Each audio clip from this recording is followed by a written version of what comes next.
Well, good evening, everybody. Welcome back to Falcon Park. The Doubledays taking on the Geneva Red Wings here on Friday Night Baseball live from Auburn, New York in Falcon Park. Hello, everybody. Trevor Curl here with you for game number 36 on the year between the Doubledays and the Red Wings. Auburn currently just on the outside looking in of a playoff spot, currently at 18-16, 3.5 back. That puts them in 5th place, a half game back of the Niagara Power, who currently hold that 4th wild card spot to get us into the postseason. Doubledays are going to have to go on a tear here over the next couple of ball games. Only a couple of games left here to decide who makes it onto the postseason dance and who will be packing their bags and heading home for an early summer vacation. Well, it's going to be a tough one for both these ball clubs who've seen each other a lot currently this year. In 8 games, the Doubledays are 5-3 over the Red Wings, only have had 1 loss at home against Geneva this year. The other loss came out in Geneva on the 4th of July. We had 1 more loss back in Geneva as well. But the Doubledays currently winners of 7 of their last 10. For Geneva, a little bit of a different story. 2 wins in their last 10, 7 losses, and 1 tie. Unfortunately for them, that tie does not help them in the standings, and it doesn't exactly help them out morale-wise.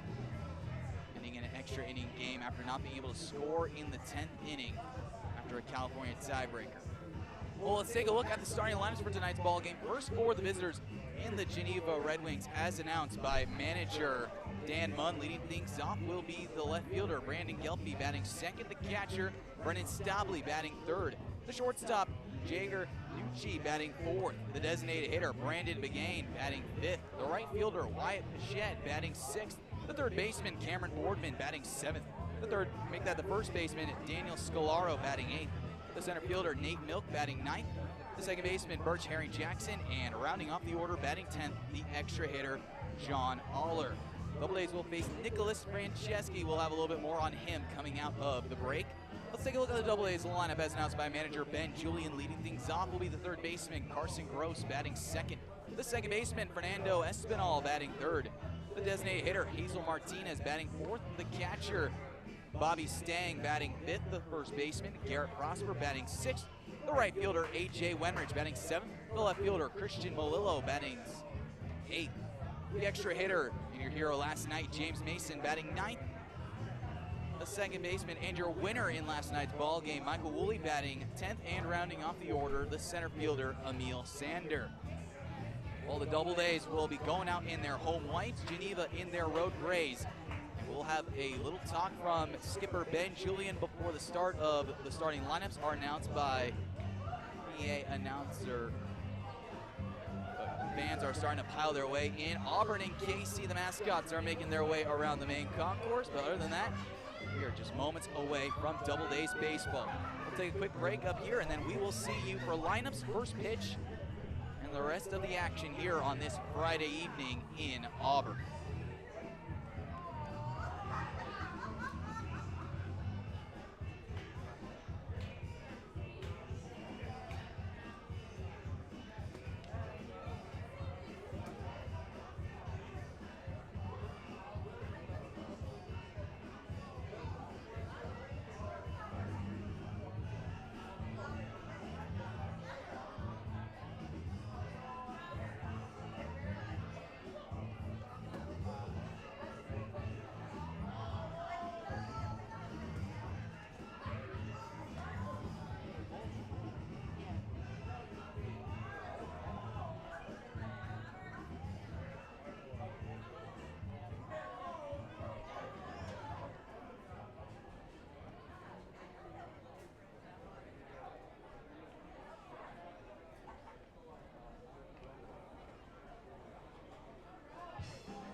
Ladies and gentlemen, good evening and welcome to Fan Appreciation Night. Thank you for all coming here tonight.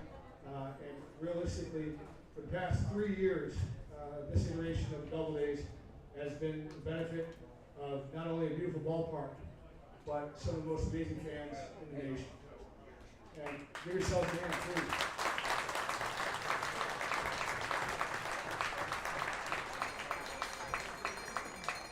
We all come here every year to play baseball, but what we're really doing is making lifelong memories.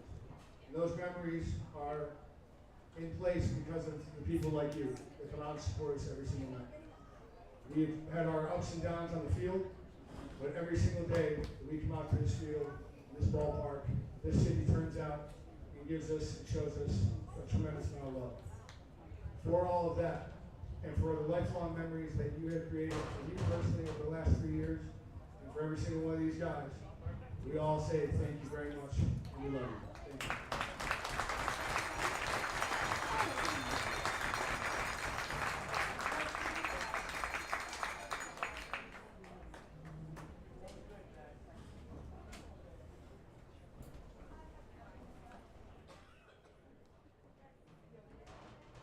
Hey fans, welcome to Leo Pinky Field at Anthem Park, and welcome to tonight's Perfect Game Collegiate Baseball League matchup between the Geneva Red Wings and your Auburn Doubledays.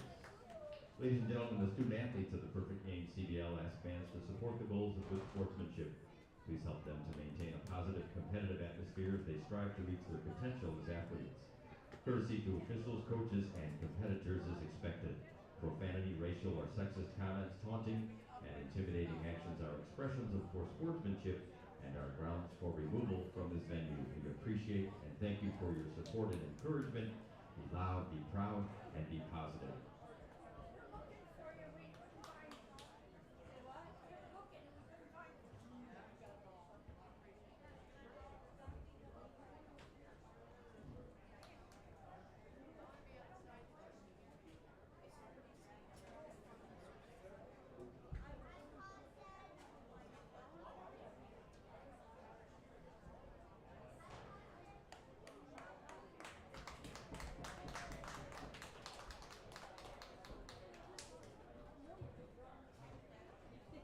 Hey fans, it's time now to meet the starting lineups for tonight's game. First for Geneva, leading off the left fielder, number 6, Brandon Gilpey. Batting second, catcher number 39, Brennan Stobley. Batting third, the shortstop, number 3, Jagger Nucci. Batting fourth, the designated hitter, number 28, Brandon Pregame. Batting fifth, right fielder, number 26, Wyatt Hatchett. Batting sixth, the third baseman, number 1, Cameron Boardman. Batting seventh, first baseman, number 30, Daniel Scolaro. Batting eighth, the center fielder, number 40, Nate Milk. Batting ninth, the second baseman, number 4, Birch Harry Jackson. And batting 10th, the extra hitter, number 2, John Aller. The starting pitcher for Geneva is number 13, Nicholas Franceschi. And the Red Wings are coached by Dan Munn, assisted by Jackson Dijon, Edgar Martinez, and pitching coach Winfred Nelson. Now let's meet the starting lineup for your Auburn Doubledays. And joining the Doubledays tonight will be their baseball buddies from the Nolan Thornton boys minor team of the Southern Utah Little League. Leading off the Doubledays, third baseman number 5, Carson Gross. Batting second, the shortstop number 4, Fernando Espinal. Batting third, the designated hitter number 29, Hazel Martinez. Batting fourth, the catcher number 30, Bobby Stang. Batting fifth, first baseman number 16, Garrett Prosper. Batting sixth, the right fielder number 3, A.J. Wenrich. Batting seventh, left fielder number 12, Kristen Lillo. Geneve, the extra hitter, number 9, James Mason.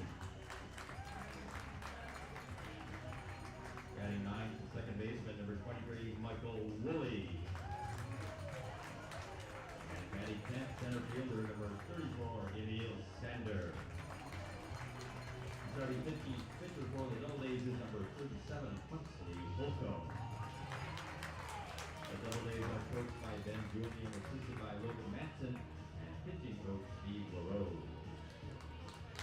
Ladies and gentlemen, at this time we ask all who are able to please stand and remove your caps for the national anthem. The anthem will be performed this evening by Miss Kira Dominic.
We'd like to welcome our good friends from A&M Graphics. They are the exclusive graphics providers for the Doubledays. They're out on the party deck in right field.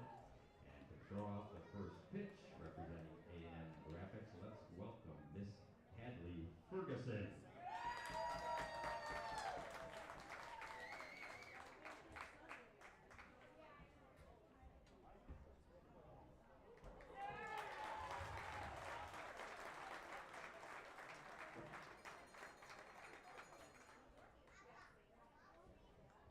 Advanced cheers on the third base coaching box with a couple of Doubledays fans. And we have with you, Kira. Here we are. Alice, it is time to.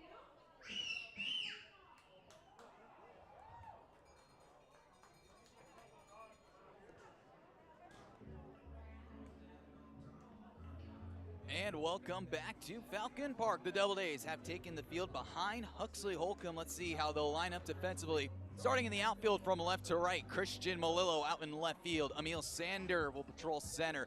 A.J. Wenrich has the right field line. Moving on to the infield, Carson Gross at the hot corner. Fernando Espinal and Michael Woolley tag team up the middle. Garrett Prosper anchors the first base bag. And behind the plate doing the catching, the back end of the battery in tonight's ball game, Bobby Stang. And on the mound, the Cornell commit left-hander, Huxley Holcomb. And for Huxley this year, it's been a good one, a 2-2 record so far.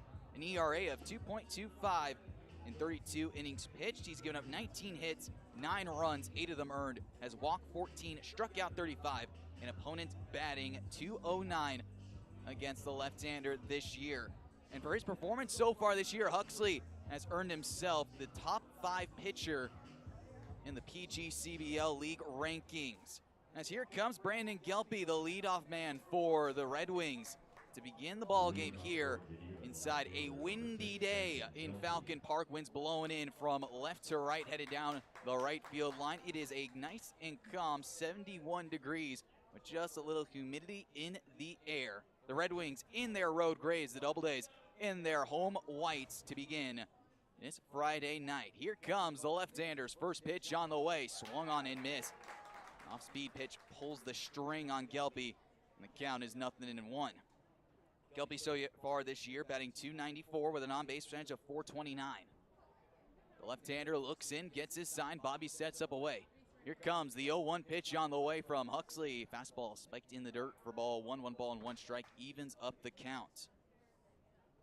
Doubledays so far this year, 18-16 on the season, 3.5 back of the division lead, Batavia. Currently sitting on top with Elmira. We'll see the Pioneers tomorrow night in Elmira. Here comes the 1-1 pitch on the way, swinging a fly ball sent into shallow center field. Out is Espinal, in is Sander. It's Emil Sander off with the hat and glasses, making the catch for out number 1, and that is how we begin tonight's ball game. Now batting the catcher, number 39, Brennan Stockley. Healthy crowd on hand here for Fan Appreciation Night. We'll see a lot more people start to file their way into the ballpark. Still a big line out the gates and plenty of people in line for the concession stands down below. Right-hander Brennan Stobley digs in. Here's the first pitch from Huxley. A breaking ball taken for a called strike at the knees by home plate umpire Ray Bryant. Sean Goodreich, he's got the base paths. Huxley working out of the windup, delivers the 0-1 pitch on the way. Fastball dots the outside edge for a called strike 2. Huxley currently leads the Doubledays in strikeouts with 35. Right ahead of Jake Danieluk with 33. Here comes the left-hander's 0-2 pitch to the plate, swung on and missed. Make that 36 for Huxley Holcomb this season. He fans Brendan Stobley for the second out of the inning, and that will bring up Jagger Nucci. That was a perfect sequence by Holcomb. A good morning, good afternoon, and good night. As Stobley see 3 pitches, 1 breaking ball, 2 of them fastballs that have a lot of arm side movement. Here's the first pitch on the way, swung on and missed by Nucci. 0-3 start to the year. Just got on the Red Wings roster at the deadline. Doubledays off defense, playing straight up. Here comes the 0-1. Breaking ball floats down below the knees for ball 1. 1 ball and 1 strike, evens up the count. First pitch just after 7:09 tonight. Here comes Huxley's 1-1 pitch to the plate.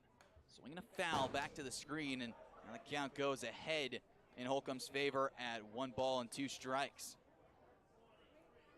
First 2 batters in the inning retired on a pop out and a strikeout. 1 ball, 2 strikes. Huxley looks in with Bobby, setting up on the low outside corner, right knee down on the turf. Here comes the 1-2 pitch on the way. Breaking ball, tapped foul down the third base line. Holcomb touches it for good measure, letting it roll foul. The wind still blowing sharply from left field onto right field down the line. Left-handers might have some fun tonight. The right-handers are going to have a tough one. They're going to have to hit it straight into the wind. It's been blowing all day with a couple of thunderstorms coming through the Finger Lakes region last night. Auburn and Syracuse hit heavy with rain around 10 o'clock at night. Here comes Holcomb's 1-2 pitch to the plate. Fastball runs well outside at 90 miles an hour for ball 2. 2 balls and 2 strikes. Well, we'll see Holcomb sit up in those lower 90s. Occasionally might hit 91, 92. Here's in, gets his sign. Bobby setting up low and away again. Here's the 2-2 pitch on the way. Swinging a line drive, corked right back up the middle over the glove. A Holcomb into center field. So the first hit of the ball game comes from Jagger Nucci, the shortstop for the Red Wings. And that will bring up Brandon Begane, the designated hitter. Now batting the designated hitter, number 28, Brandon Begane. Doubledays currently 5-3 on the season series so far. In 1-run ball games, they've really struggled at 4-7, though they've seen that number climb up now that we're into the later part of the year. Here's the first pitch on the way. Fastball taken down low for ball 1. 1 ball and no strikes. Begane batting $128, and for the 4-hitter, seeing a tough slugging of 282. Here comes the 1-0. Fastball pulled down and inside for ball 2. 2 balls and no strikes. Carson Gross, the third baseman, about stepping to dive away deep down the third base line. Espinal ranging deeper into the 6 hole with Michael Woolley playing close to the second base bag. Here comes the 2-0 pitch to the plate, swung on and missed. Begane can't catch up to a breaking ball on the inside corner. Count rolls to 2 balls and a strike. Holcomb out of the stretch, working from the third base side of the rubber. Short lead by Nucci off the bag at first. Couple of looks over. Here comes the 2-1 pitch on the way home. Breaking ball floats off the back corner for a called strike 2 at 73. Behind in the count now has evened it up. Holcomb looks in, gets his sign from Bobby. Looking for strikeout number 2. Here comes the 2-2 pitch, swinging a tapper foul with the runner taking off on contact. And we'll retry at 2 balls and 2 strikes. Holcomb receives a new baseball from Bryant, the home plate umpire. Fans still piling in, but down the first base and third base line, plenty of bleacher space not available. It's going to be definitely more of our higher attended games of the season. Limited home games left of the year. Couple looks over at first. Here comes the 2-2 pitch once again. Fastball swung on and missed on the outside corner. Make that a changeup. Holcomb pulls the string, gets his second strikeout of the ball game. Second one swinging, and the Red Wings are retired in the first. We now go to the bottom half of the inning. The Red Wings nothing, and the Doubledays coming up. Program for all of their sport this season. Be sure to visit the Geneva County Staff DWI table, the platform behind third base for more information on their program. And tonight is Fan Appreciation Night. We thank you all for being here, and a special thank you to our season ticket holders, our sponsors, and host families for making the 2023 Doubledays season possible.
Welcome back to Falcon Park. Bottom of the first inning for the Doubledays. They got to go up against Nicholas Franceschi. Currently 0-2 on the year so far.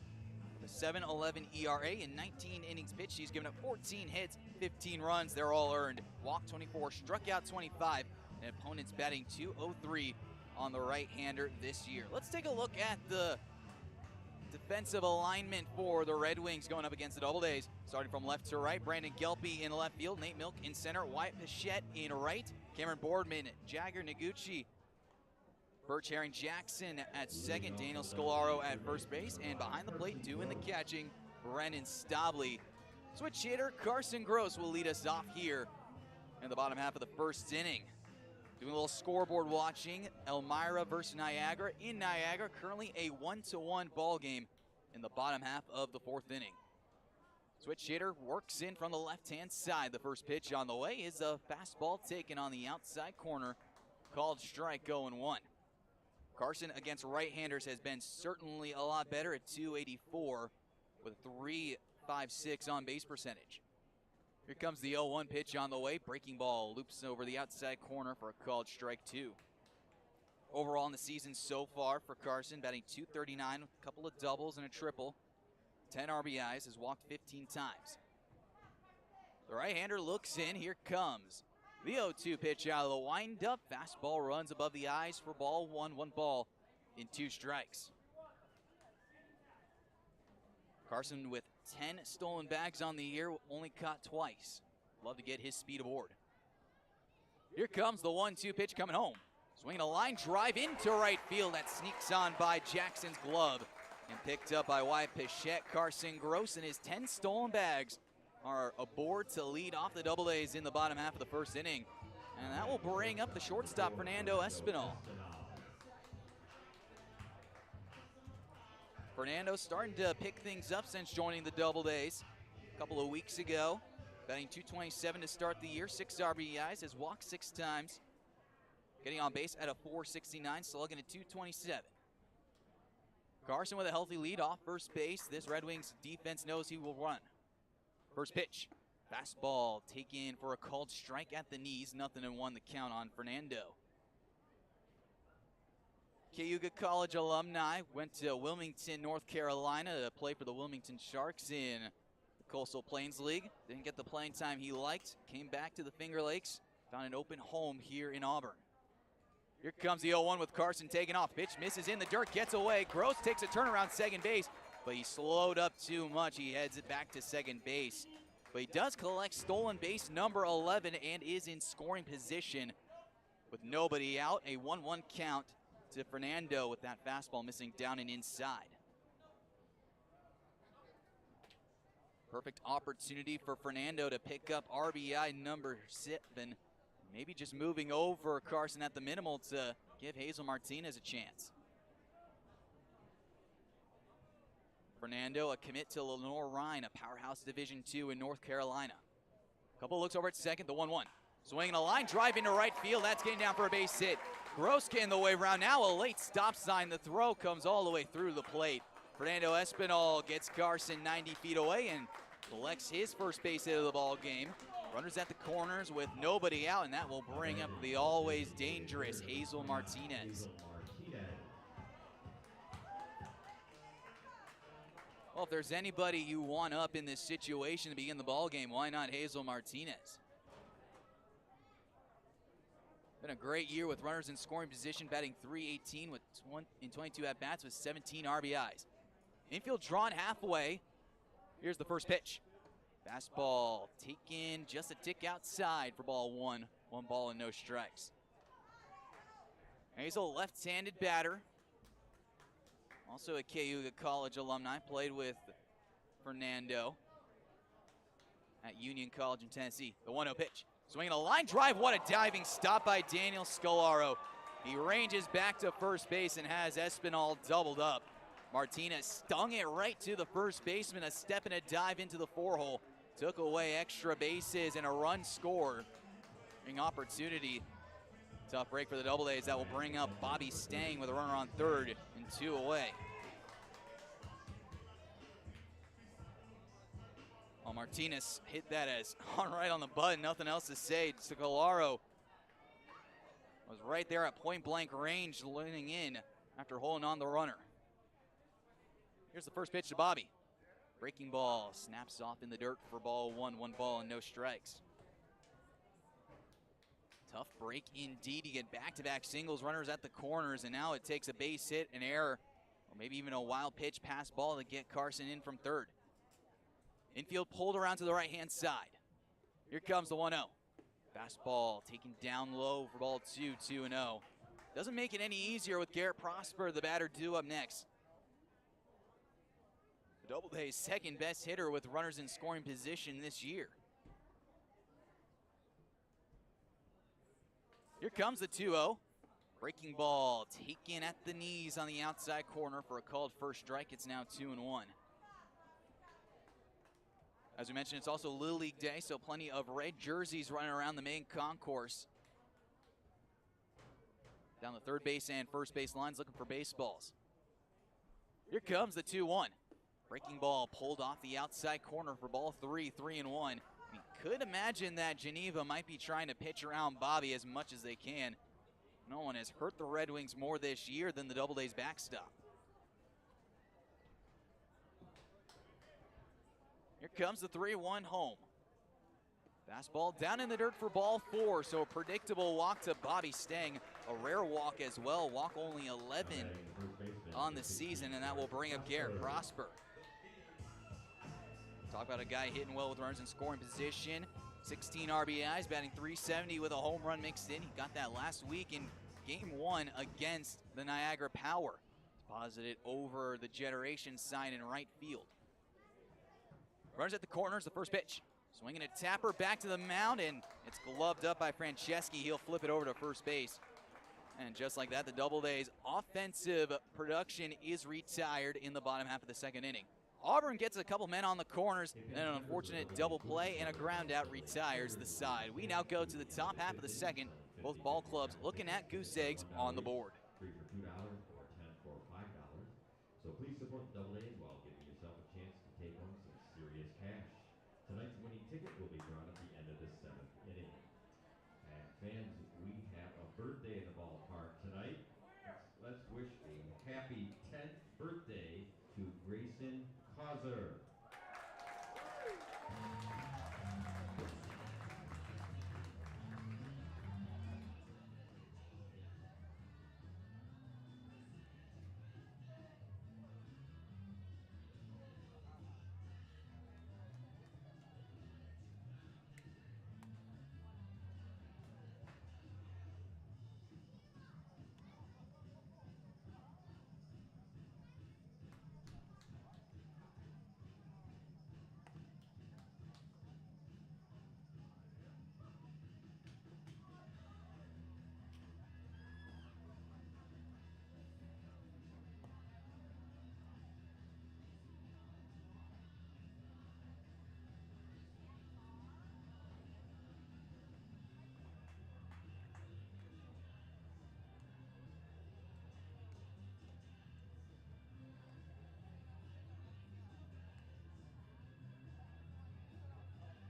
Picking things up here in the top half of the second inning, Wyatt Pichette, Cameron Boardman, and Daniel Scalaro, 5, 6, and 7, due up against the hard-throwing left-hander committed to Cornell out of Massachusetts.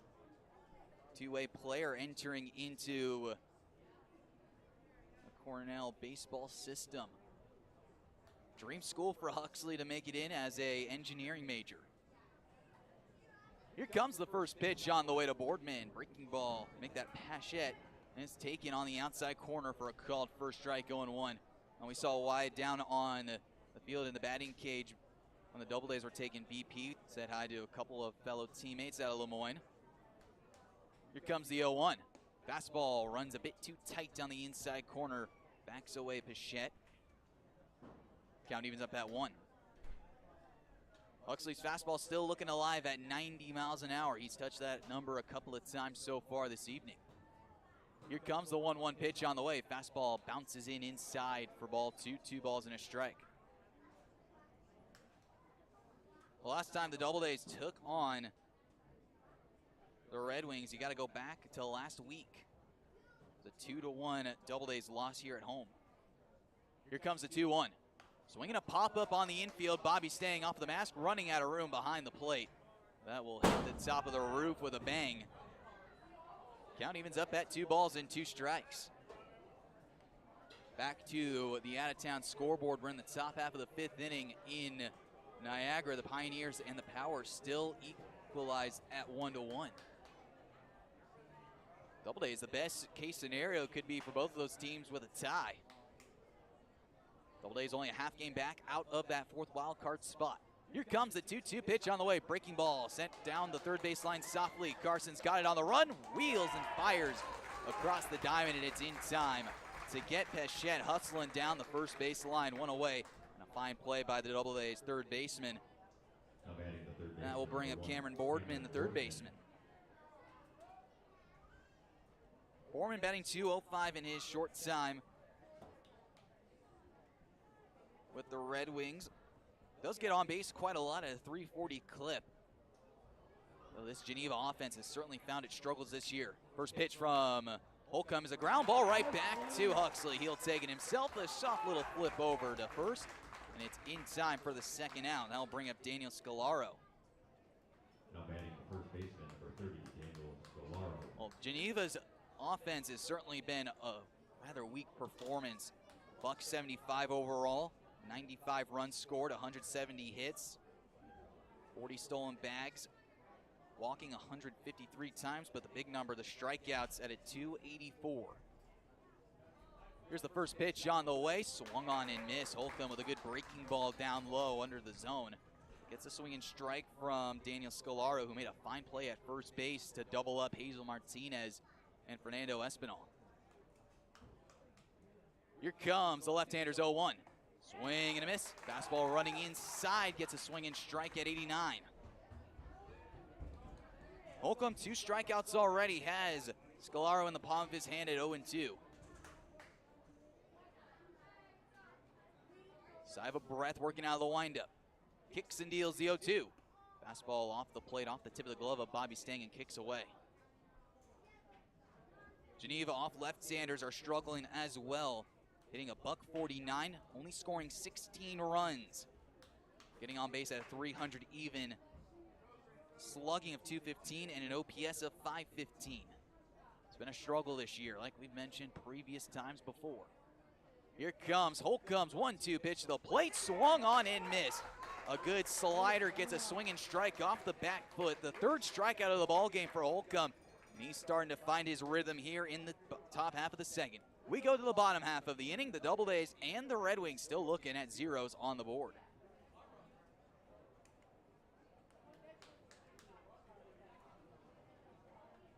So much to serve our great country. We proudly request that any current or former members of our armed forces please stand to be recognized.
Picking things up here in the bottom half of the second inning, it will be A.J. Wenrich, Christian Malillo, and James Mason due up against Nicholas Franceschi.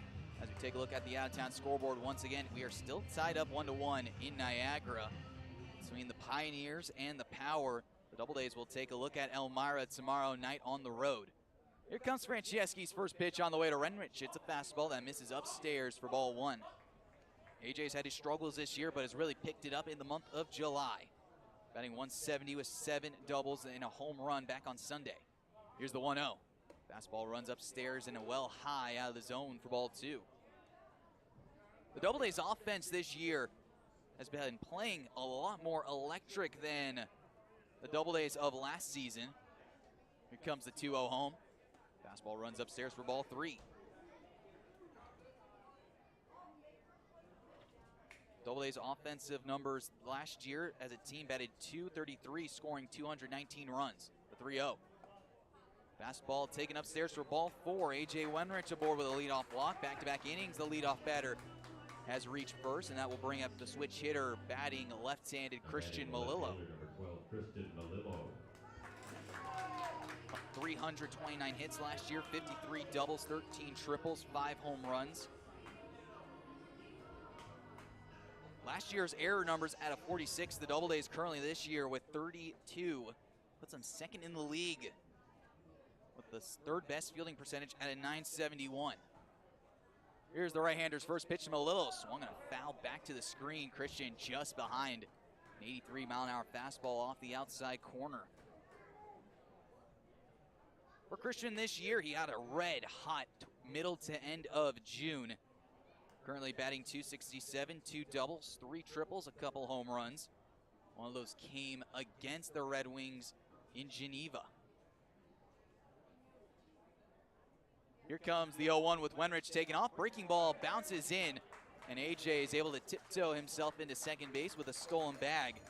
That is his 5th stolen bag of the year. He's only been caught once. 2nd stolen base for the Doubledays in this ball game against Brendan Stobley and Nicholas Franceschi. It's the 2nd time Stobley has not even gotten a chance to get a throw off. Doubledays runners running on breaking balls for the past 2 pitches. Carson got his first in the 1st inning. Wenrich off the bag at second. Here comes the 1-1. Swinging a jam shot off the fist. Popped up to third. Cameron Boardman in foul territory in the third base coach's box. He's there to make the catch for out number 1. So Christian fouls out in to third base, and that will bring up James Mason.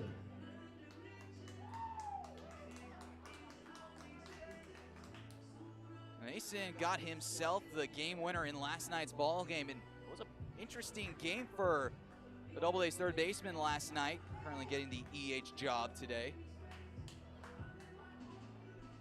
In the top half of the 6th inning, a roasted line drive, one hopped and almost ate him up, and it rolled into left field. Had a tough error. And then in the top half of the 8th inning, he makes an outstanding diving stop down the third base line to keep the go-ahead run at second base. Here's the first pitch to him. It's a fastball that runs upstairs for ball 1.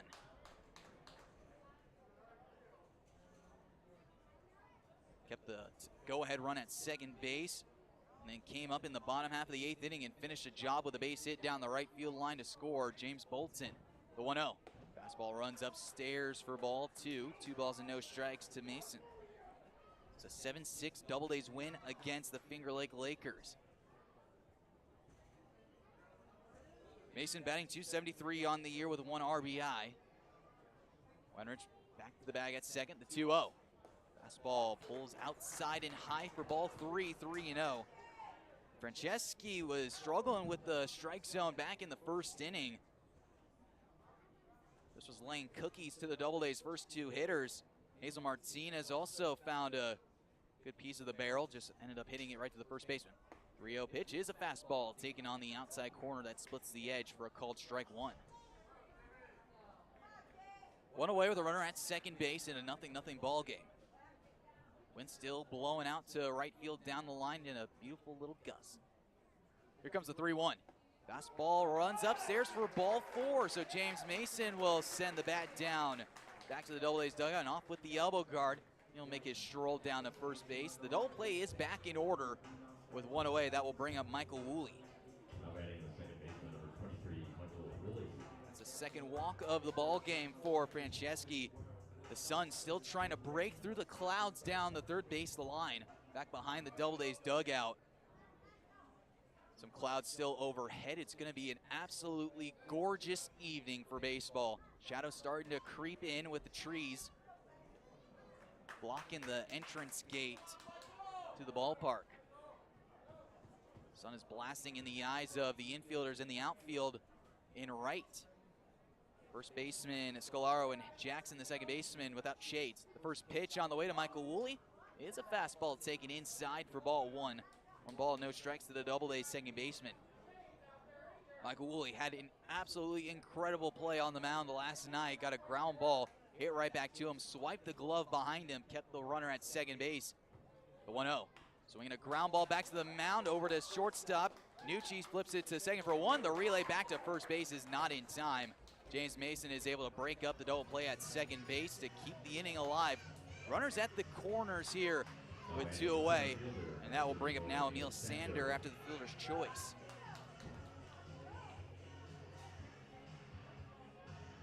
So speed is aboard now at first base. Wenrich moves up 90 feet, he's at third. 2 away for Emil Sander, who's really picked up his offensive stats over the course of the year. The right-hander looks in, delivers the first pitch. Fastball pulled outside for ball 1. Stobley goes into a slide, looking both runners back at the corners. For Emil, over the last 10 games, batting .412, 7 for 17, and over the last 5, he's 3 for his last 8. Here's the 1-0. Fastball upstairs, taken at the eye level for ball 2, 2-0. I think that 3 straight batters so far for Franceschi, who have yet to get ahead in the count. Looking for 1 pitch and 1 pitch to drive. Woolley with a lead off first base. Here's the 2-0. Swing and a miss. Emil got that fastball upstairs, cuts right through it. Now the count goes to 2-1.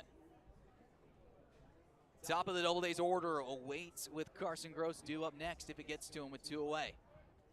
Runners at the corners, they take their lead. Open hole on the first base side. Here's the 2-1. Breaking ball pulled off the outside corner for ball 3. With a 3-1 count, you could see Woolley take off at first base to keep that hole open. Maybe if Sander is able to find the gap or the lines, Woolley can motor his way all the way around. Here comes the 3-1.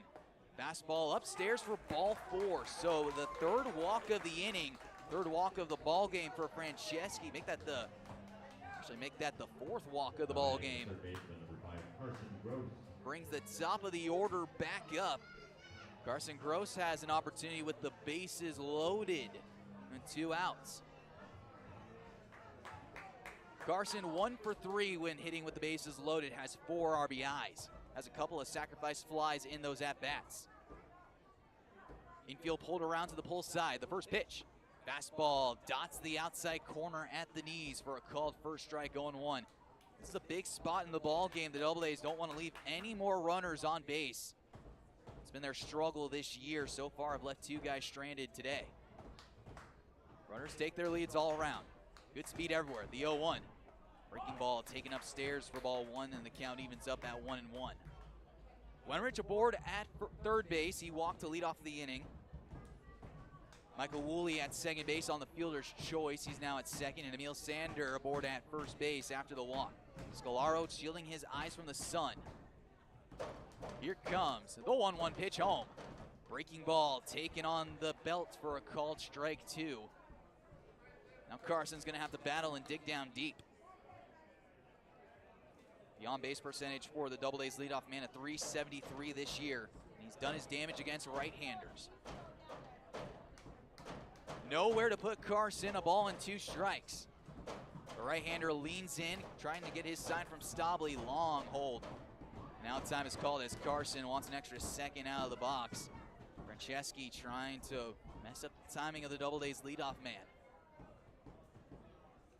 Healthy crowd here looking to find something to erupt about here early on. Here comes the 1-2 home. Swing and a fly ball left center field hanging up. Brandon Gelpy glides into the gap. He's there to make the catch, and the side is retired. The Doubledays pack them up here in the bottom half of the 2nd inning, but leave them stranded. We now go to the 3rd. The Doubledays and the Red Wings still looking at zeros on the run column. Hey, to all our young fans that are here tonight and would like to run the bases, you'll be able to do that at the end of the 3rd inning. And to do that, you'll have to meet Kira. Kira's right behind home plate on the walkway with a blue t-shirt waving. Okay, meet Kira and our mascots and Jack, who's in the gray t-shirt. Okay, you got to meet those people behind the right field grandstand during the bottom of the 3rd. Okay, so all you young base runners, meet Kira, Jack, and our mascots behind the right field grandstand during the bottom of the 3rd.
Picking things up here in the top half of the 3rd inning, the Doubledays left them loaded.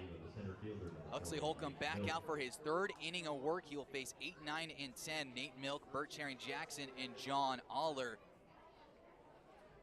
to lead us off here at the top half of the third. The left-hander deals the first pitch, bunt squared around, pulled back for ball one. Nate Milk trying to do whatever he can to jumpstart this Geneva offense. Against left-handers this year, they're really struggling to get something going. On base as a 304, that's the highest number on that total. Comes to the clip. Here's the 1-0. Fastball taken just a tick downstairs. Holcomb with a little head shake before getting the baseball back from Bobby. Milk 2-0. Batting a .130, on base of a 309. The slugging numbers this year have been tough for Geneva hitters. Here's the 2-0. Fastball taken on the inside corner, make that a changeup at 82. Huxley able to find his way back into the strike zone. It's now 2-1. 7:45 local time here inside of Falcon Park. Here comes the 2-1. Fastball looped into left field. Gliding in is Malillo. He's there to make the catch at belt height. Leaning over the left center field gap. He makes the catch for out number one. Huxley only has had one loud contact, and that was a base hit to the three-hitter Nucci. Other than that, it's been a lot of weak contact, weak dribblers. That's probably the second hardest hit ball of the evening so far for the Red Wings. Brings up Birch Herring Jackson, batting a .140 on the year. The first pitch from Holcomb is a fastball that runs upstairs for ball one. That's something to pay attention to with Geneva. You see their team totals at 175 on the average. Most of these guys haven't even cracked the Mendoza line yet this year. Here's the 1-0. Fastball taken down and inside for ball two. A Mendoza line is, well, it's funny enough, it's named after Seattle Mariner Mario Mendoza. Notably batted just over 200 in his career. Here's the 2-0. Swinging a pop-up, first base side. Garrett Prosper backing up onto the outfield. A.J. Wenrich comes in, but it is Prosper who calls everyone off to make the catch for out number two. 2-away, and that will bring up the extra hitter, John Aller. The extra hitter, number 2, John Aller.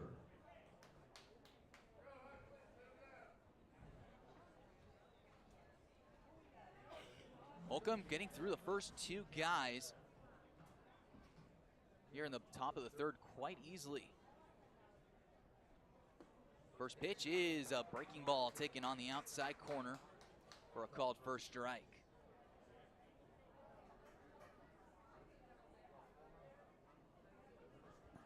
Bobby sets up away. Here comes the left-hander's 0-1. Breaking ball. That one doesn't snap back off the corner. Taken for ball one. 1 ball, 1 strike.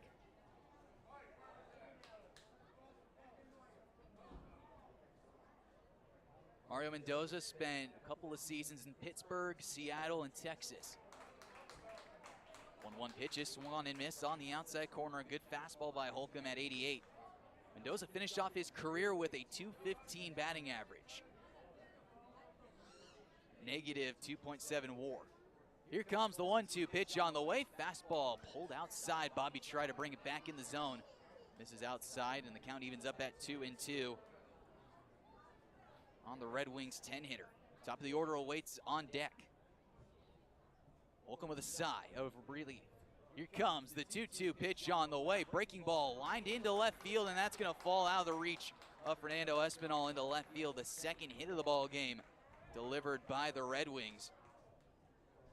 It's a 2-out base runner that will bring the top of the order back up for Brandon Gilpy.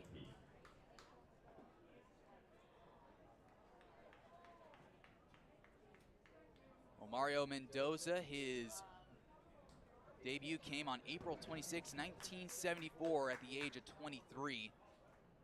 That was against Houston. He went 0 for 0 in that one just as a defensive replacement. Holding the runner on at first. The first pitch on the way to Gelpy is swung and fouled down the first base line out of play. Now the reach of kids as the baseball will trickle away down the line to Casey Park. The last game for Mendoza came on May 22nd, 1982. It's against Kansas City. Also went 0 for 0 in that game as well. Couple looks over at first base. Here's the 0-1. Never mind. A move back over to first base. Good 45 move by Holcomb. It gets Aller back to the bag standing. Count still 0-1 on Gelpy. Here's the pitch. Fastball pulled inside for ball one. 1 ball, 1 strike. Huxley tried a quick pitch. The right-hander wasn't biting on the fastball off the plate. Couple looks over at first base. Aller dancing off the bag, inching off. Pitch from Holcomb. Some ground ball over to the third base side. Espinal lays out. Does he have a play? Long throw across the diamond. And it's not in time. Gelpy able to leg it out. It's an infield single. Back-to-back knocks for Geneva. That'll bring up Brennan Stabley. Now batting the catcher, number 39, Brennan Stabley. Good news coming out of, well, maybe not good news, but however news you want to put it. Elmira and Niagara. Currently Niagara 2 runs in the bottom half of the 5th inning. They lead it 3-1 in the top half of the 6th. Like we said, we will see Elmira tomorrow night on the road to a building that we have yet to see the Doubledays be victorious in. Here's the first pitch on the way to Stabley, a slider underneath the arms of the right-hander reaching for the skies. 1 ball, no strikes. A couple of Doubledays pitchers in the bullpen just stretching and loosening up, no one getting excessively ready to go. The 1-0, runner takes off to third, and there'll be no throw from Bobby Stang. He'll let John Aller take third base, and now there's runners at the corners with 2 away on the defensive indifference. That will send Bobby out to flash some signs. Holcomb putting the hands on his chest, saying that one's on me, for the runner taking off for third without much of a hassle. One of the easier stolen bags taken this year. Runners at the corners here with 2 away. The 2-0. Swing the line drive back to the screen, foul. Count goes to 2 balls and a strike, with the Holcomb sitting right now on 3 strikeouts. The last one came in the top half of the 2nd inning to end the threat for Geneva. Here comes the 2-1. Swing and a partial swing at the top of the zone. Huxley with an 85-mile-an-hour fastball gets a swing and strike 2 and has evened up the count. Big pitch coming up on 2-2. Gelpy with good speed, inching off the bag at first base. He takes off. The pitch on the way. Breaking ball sent foul down the first baseline. Out of play. So we'll try it again at 2-2 with Gelpy having to retreat back to the bag. Wind still gusting from left field in. Christian Melillo not playing as deep as we normally see him, knowing that the wind will be knocked down on any fly ball sent out his direction. Huxley looks over at first base. Delivers the 2-2 on the way. Fastball runs a little tight inside, backing off Stabley. Now the count runs full 3-2, and Gelpy will have to wait for Holcomb to deliver to the plate before he takes off for second. Maybe the left-hander might pull something savvy out of the back pocket. Runners take their leads. Holcomb from the stretch looks in. Here comes the 3-2 to the plate. Runner takes off. Fastball down and 0 for ball 4. Bobby doesn't know where the baseball is. Here comes John Ayler, the runner taking off for third. The throw to third base, tag applied, and it's in time. The side is eventually retired, but not before a run comes across to score on the pass ball. We'll be back here on the Doubledays Baseball Network with the Geneva taking the first lead of the ball game. It's 1-0 going to the bottom of the third. A commitment to building a positive, proactive partnership with our citizens, assisting our city's resurgence, being a part of history. Experience how it feels to serve the ones you love. Expect excellence and join our team today. Visit auburnny.gov. Events to all our season ticket holders in attendance tonight. Johnny is in the ticket booth, and she is ready and willing to renew your season tickets for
Doubledays will send up Fernando Espinal, Hazel Martinez, and Bobby Stang, 2, 3, and 4. For the bottom half of the third inning, Auburn down 1 after a pass ball brings in a run for Geneva. It could have been worse, but Bobby Stang kept his head up, threw a dart over to first base, or make that third base for Carson Gross to play the tag on Brandon Gelpe, cut down trying to take third. That will bring up Fernando Espinal to lead us off. The first pitch swung on in. Foul ball down the first base line, bleeding in, away from the right fielder, Pichette. He's there to make the catch in foul territory up against the wall. First pitch Espinal sees is a fly out down the right field line, 1 away. And that will bring up Hazel Martinez. The designated hitter, number 29, Hazel Martinez. Well, on this day in baseball history, July the 21st, got to go back to 1921. This is a good one. The Cleveland Indians and the New York Yankees combined for an American League record 16 doubles in a ball game. Cleveland won that one by a final score of 17-8. The Indians had 9 doubles and New York had 7. To take a look at what the Doubledays have been able to do with doubles, the most in a game for them this year. Here comes the right-hander's first pitch to Martinez. A fastball pulled upstairs to the eyes of Hazel for ball 1. Extreme Hazel Martinez shift with the second baseman Birch Herring Jackson playing shallow right field. The 1-0. Fastball pulled off the back foot of Martinez, who swipes the left foot away. Count goes to 2-0. Jagger Nucci, the shortstop, playing right behind the second base bag on the outfield turf. Third baseman Cameron Boardman well off the line. Here comes the 2-0. Fastball taken at the letters for a called strike. It's now 2-1.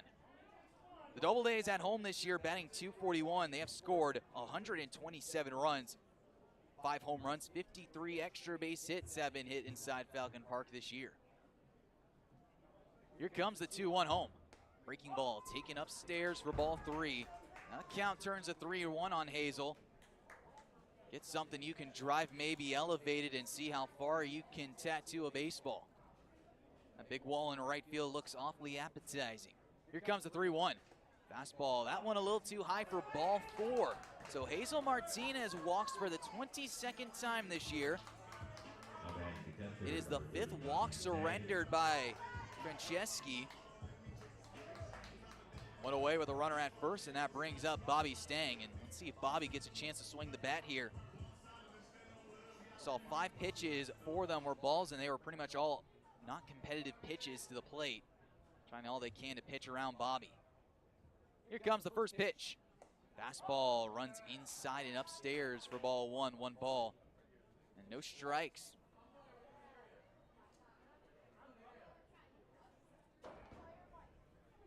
Hazel with the lead off first. Here comes the 1-0. Breaking ball taken above the eyes for ball 2. What also happened in baseball history on July the 21st, Hammerin' Hank Aaron of Atlanta hits his 700th home run in an 8-4 loss to from the Braves to the Phillies. Here's the 2-0.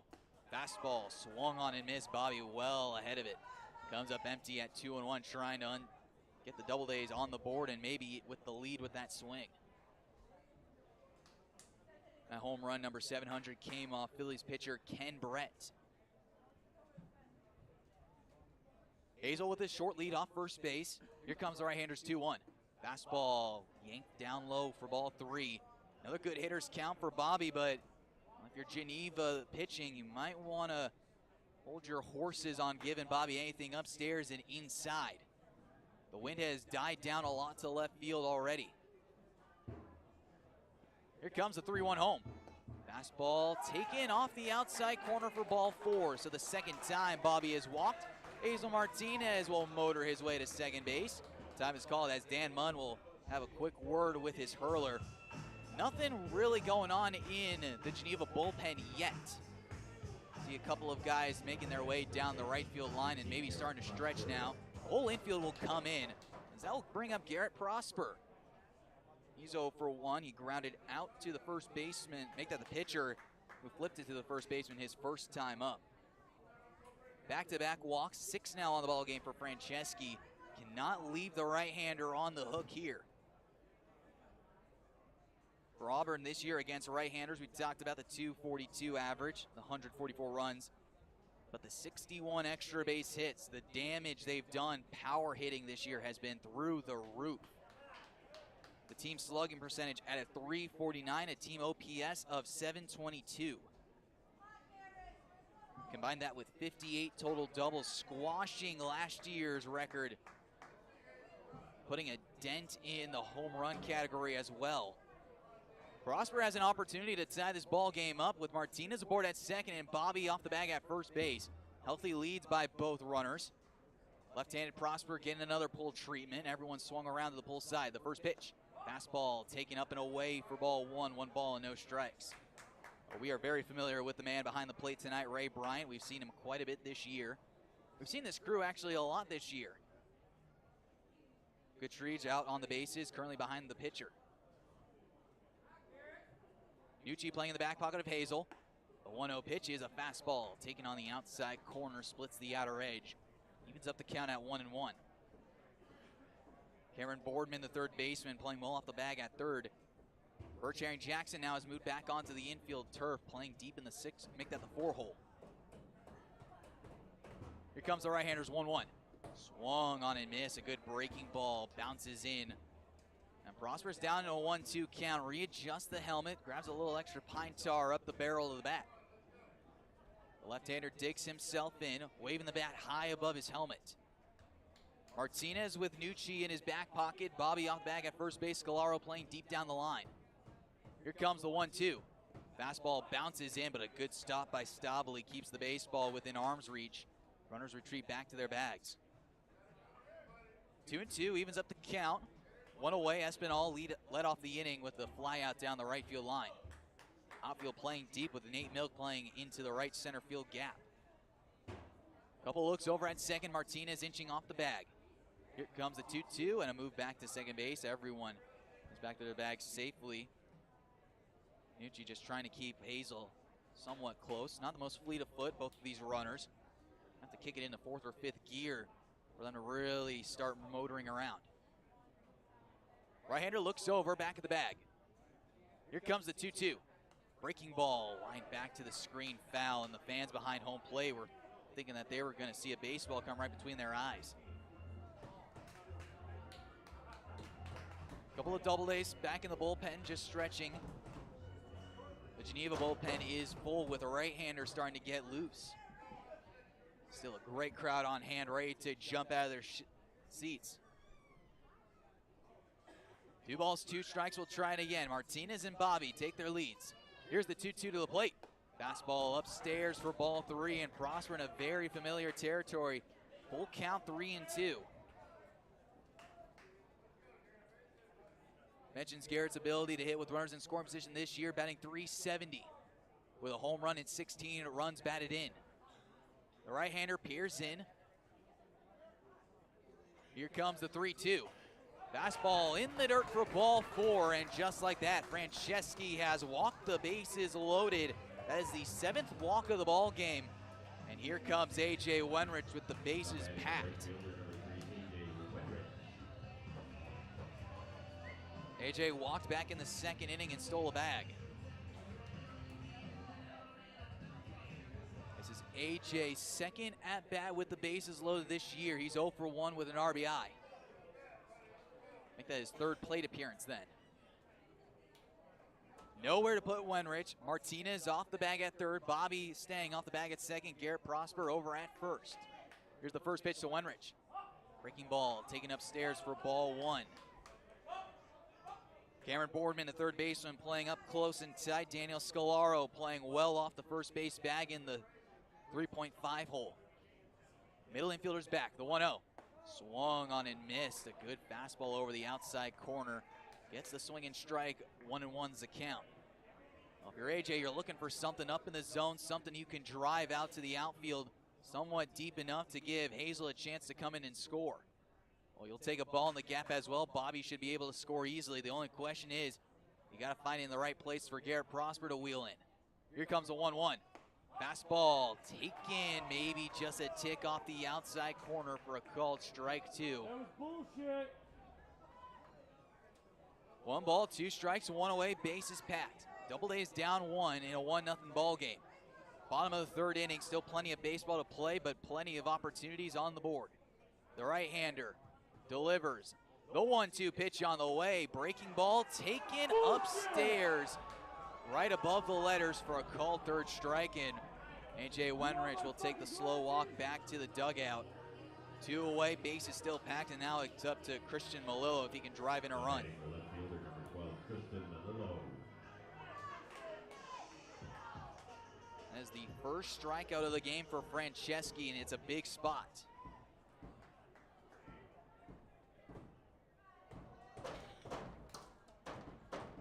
Here's the first pitch. Swinging a tapper down the first base line, and it's rolling foul past the bag. Everyone retreats back to the bases. Well, why not Christian Malillo here? With the bases packed in 5 at-bats, he's batting .600 with 7 RBIs. With runners in scoring position and 2 outs, he's batting .333, 3 for 9. 6 RBIs included. Franceschi looks in, gets his sign from Stabley. Facing the switch hitter, Christian Malillo, open hole up the middle. The 0-1. Fastball taken on the inside corner for a called strike 2. And Christian now has the battle down 2 strikes. Tying run sits 90 feet away. Go ahead run sits at second. Prosper, the insurance run, sits at first base here in the early going in the bottom of the 3rd. The right-hander looks over at second. Delivers the 0-2 pitch on the way, swinging a tapper foul down the first base side. Logan Matson in the first base coach's box. Sends the baseball back home. Christian with 16 RBIs entering into this ball game. Number 17 would tie the game. Number 18 would put the Doubledays ahead. Has the power to leave the yard, has left Falcon Park once this season. Here comes the 0-2 pitch on the way. Baseball spiked in the dirt, and a good stop by Stabley. Keeps the runners at bay at every base. Martinez with a walk, Bobby with a walk, Garrett with a walk. Have to take advantage here. Free passes all around. High leverage spot, 1 ball, 2 strikes, 2 away. Here comes the pitch home to Christian. Swinging another tapper sent foul down the first base side, and we'll try it again. Christian had a 21 pitch at bat, maybe a 20 pitch at bat in Elmira, and in a 2-run single that tied the ball game up against the Pioneers a couple of weeks ago. Crowd's getting into it here. 1 ball, 2 strikes. Bases packed, sun glaring in down the first base line. A beautiful setting for baseball here on this Friday night. The right-hander looks in, gets his sign, wheels. The 1-2 pitch on the way. Breaking ball taken inside off the back foot. But a good stop again by Stabley, keeping the baseball within arm's reach. Now the count evens up at 2 balls and 2 strikes. The sun still piercing in from behind the third base dugout off to the first base side of the infield, as well as right fielder Wyatt Pichette now having to keep his eyes away from the sun. Sunglasses have been put on by the Geneva right fielder. Here comes a 2-2 home. Swinging a line drive. Left center field. Nate Milk is there. He's in the sun to make the catch, and the side is retired.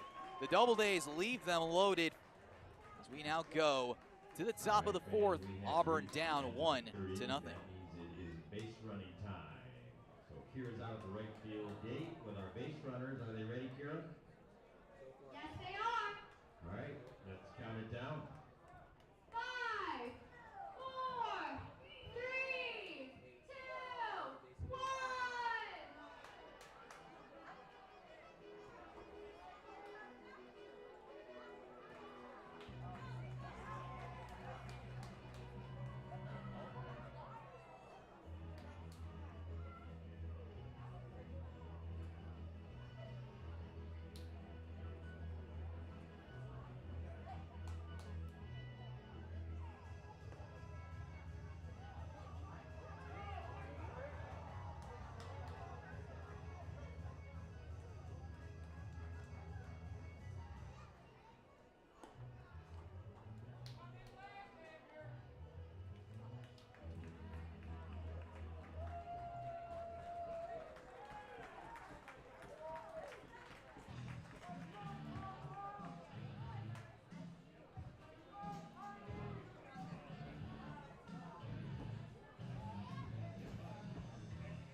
Welcome back to Falcon Park, the Doubledays.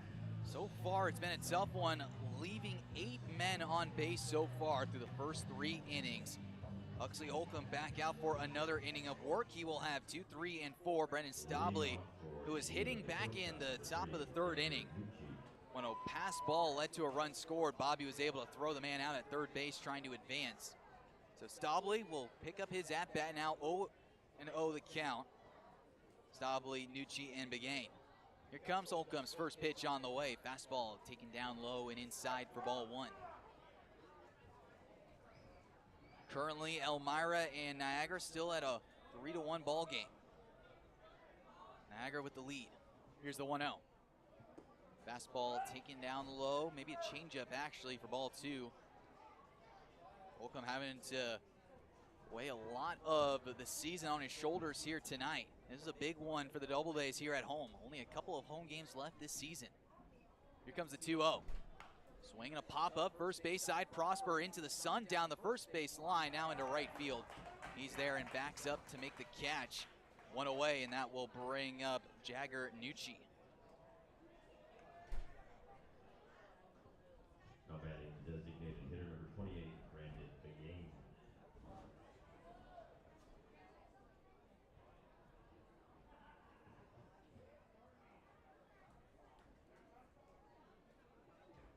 Apologies, that will be Brandon Pregame now, the batter due up. Here comes the left-hander's first pitch.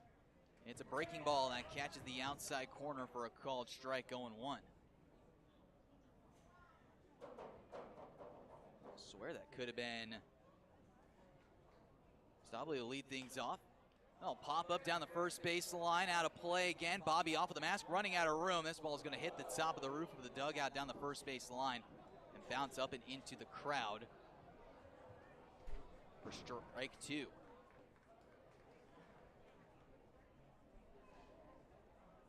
One away for Pregame, down 0-2 in the count.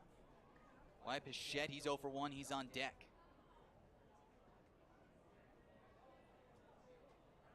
The left-hander looks over to Bobby, who sets up. Outside and low. Here comes the 0-2 pitch coming home. Swinging a foul down the first base side yet again, and another race for the baseball commences. Every kid in the vicinity down the first base line running back to the bushes beyond the grandstands down the first base side. Outfield shading in, Emil Sander out into the shade in center field. Here comes the 0-2. Fastball down low, but cannot get the bottom of the knees. That fastball's back up to 88 for ball 1, 1 ball and 2 strikes. Just another picture-perfect day here inside of Falcon Park. We've had plenty of those this year. Here comes the 1-2 coming home. Breaking ball fouled off the front foot. So Pregame is able to stay alive and keep this count at a ball and 2 strikes. Plenty of fans below the roof over the first base, wrapping around to the first base side. Plenty of fans still out in the elements. Pitch on the way, swinging a line drive right center field. Emil Sander twirling back. He's into the sun in right center field. He's there to make the catch for the first out. To make that the second out, that'll bring up Wyatt Pichette. Now batting the right fielder, number 26, Wyatt Hatchet. Well, Doubledays have had their opportunities tonight. Back-to-back innings with the bases loaded. They have just not been able to finish off those innings. Leaving free passes stranded. There has been 7 walks from Geneva pitching up to this point. Auburn just has not been able to answer. Here comes the left-hander's first pitch. Breaking ball off the end of the bat, and it sinks down the left field line for a base hit in front of Malillo. Taking a wide turn around first base is Pichette. The ball gets back into Woolley, the second baseman. It's a 2-out knock. That will bring up Cameron Boardman. Now batting the third baseman, number 1, Cameron Boardman. Doubledays entering into this ball game, hitting with runners in scoring position at a 217, 65 for 299. 4 home runs, and they've brought in 124 runs. First pitch is a breaking ball that misses down low to Boardman. Nothing in Make that 1-0 the count.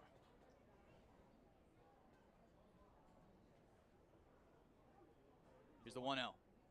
Swinging a tapper foul down the first base side towards the dugout for Geneva. Well, the standings look a little something like this right now. Batavia and Elmira are currently tied at the top at 22 and 13. Jamestown sits behind them at 20 and 14, a game and a half back. Niagara 18 and 15, currently 3 games back. Couple looks at first. Here's the 1-1. Breaking ball taken down in the dirt for ball 2. Auburn at 18 and 16, they're 3.5 back, and then you have the irrelevance of Newark and Geneva at 9-23 and 1 and 9-25 and 1. 11.5 and 12.5 back respectively. 2-1. Fastball misses the outside corner for ball 3. Holcomb can only smile as he gets the baseball back, trying to figure out where Ray Bryant's zone has gone. He started to get that call earlier in the ball game, and now that fastball outside has disappeared on him. Here comes the 3-1 pitch on the way. Fastball, carbon copy of the last pitch. Boardman sends the bat down to first base and apologizes to Ray Bryant, the home plate umpire. You can understand why that same pitch was called a strike. Looks like Ray Bryant may have gotten that one wrong as he puts a hand to his chest saying, "That's my bad." Boardman taking an extra second to work his way back in the box. The left-hander, lefty-lefty, 3-2. Here's the pitch on the way. Swinging a tapper over to second base, hit softly. Woolley gloves it, flips it over to Prosper in time, and the side is retired. Holcomb works around a 2-out single. We go to the bottom half of the 4th inning. Auburn only down a run. Hey man, we have reached the middle of the 4th inning, and that means it is time for the YMCA. So let's welcome the Doubledays players out onto the field. And Kira's up on top of the dugout with a couple of her friends, and they're going to lead us in a couple of verses of the YMCA.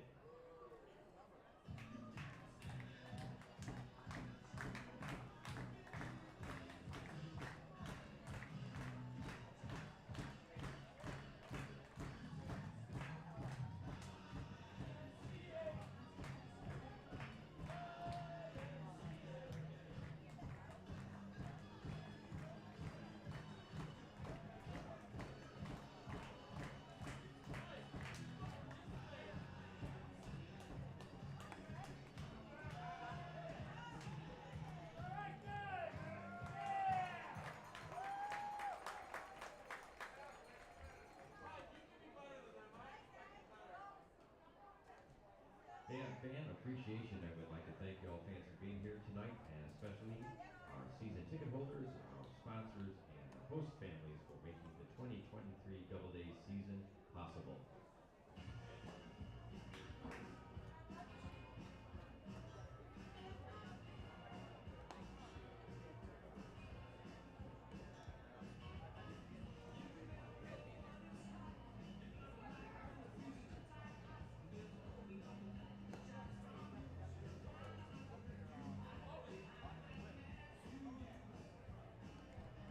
Picking things up here in the bottom half of the 4th inning. Auburn looking for any sort of answer on offense against Nicholas Franceschi. He's walked 7 batters and he's left them all stranded.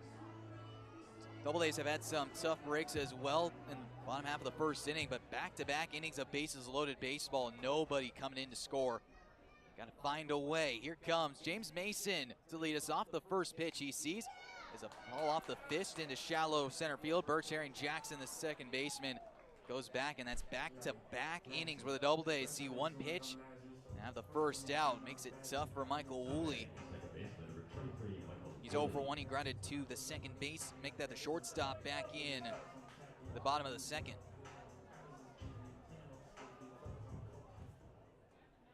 Woolley batting .242 on the year with 3 doubles and 6 RBIs, has walked 11 times. First pitch, slider taken off the outside corner for ball 1, 1-0. Doubledays hitting at home, 53 extra base hits. Those are the big ones. Haven't seen one yet today. Here's the 1-0. Fastball runs upstairs for ball 2.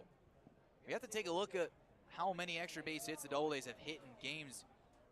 We can take a look at that later on. See how many of those games the Doubledays have more than 3 and win the ball game.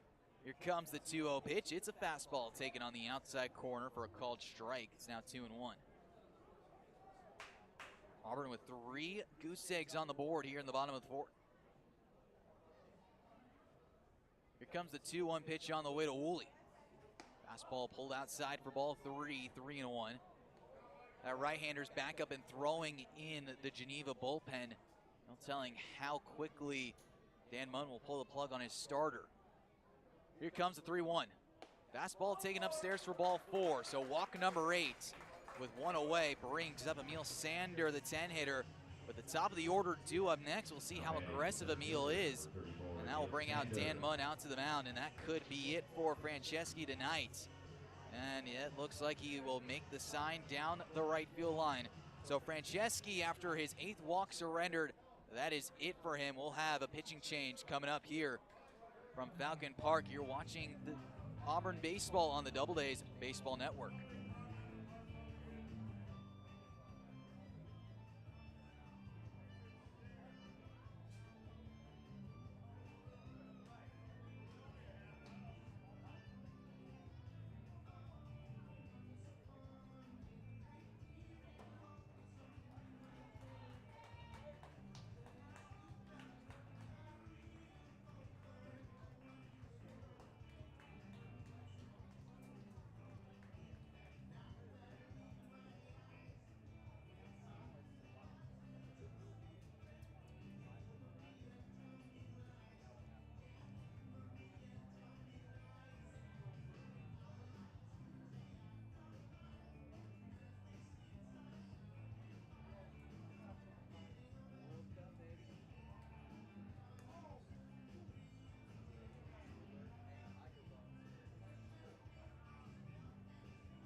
Well, when you're late in the season, sometimes you have to pull some weird strings, and Ethan Swidler, we've seen him hit plenty of times. He'll be getting his chance on the mound.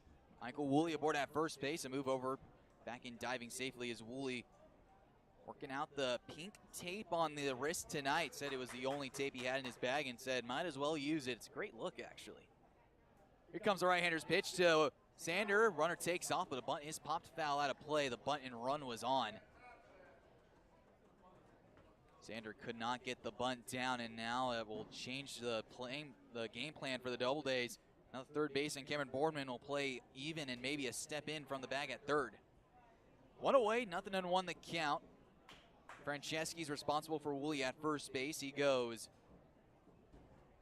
3 1/3 innings with 1 strikeout, 8 walks.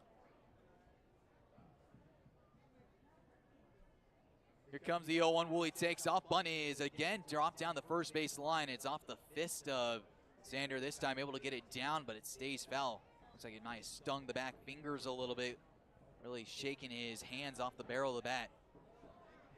Swidler now ahead 0-2. Woolley makes his way back to the first base bag. Healthy crowd on hand tonight here for Fan Appreciation Night. Plenty of t-shirts being handed out to the crowd. A nice pregame ceremony with a speech from Ben Julian to thank the fans for representing and helping the ball club out every step of the way this year. Big hole open on the right side of the infield. Here comes the 0-2 home. Fastball pulled upstairs and inside. Brennan Stobley, the catcher, jumping to keep the baseball within arm's reach. Ball and 2 strikes now. Julian sending signals down to first base and home plate. See if anything special could be on here at a ball and 2 strikes. Woolley with 3 bags swiped so far this year. The 1-2 pitch on the way. Breaking ball ties up Emil on an inside pitch. 2 away. Top of the order moves back up to Carson Gross. Batting the third baseman, number 5, Carson Gross. Carson with a base hit back in the first inning. He flew out to left field with the bases loaded to retire the Doubledays in the second. A couple of taps of the helmet before he works his way into the left-hand batter's box.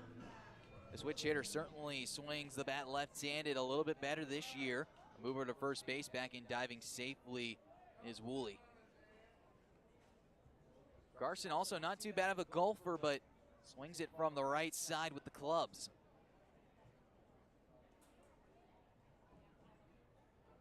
Woolley with the lead off first base. Here comes the first pitch. Fastball spiked in the dirt for ball 1. Swidler loses his hat on the mound again.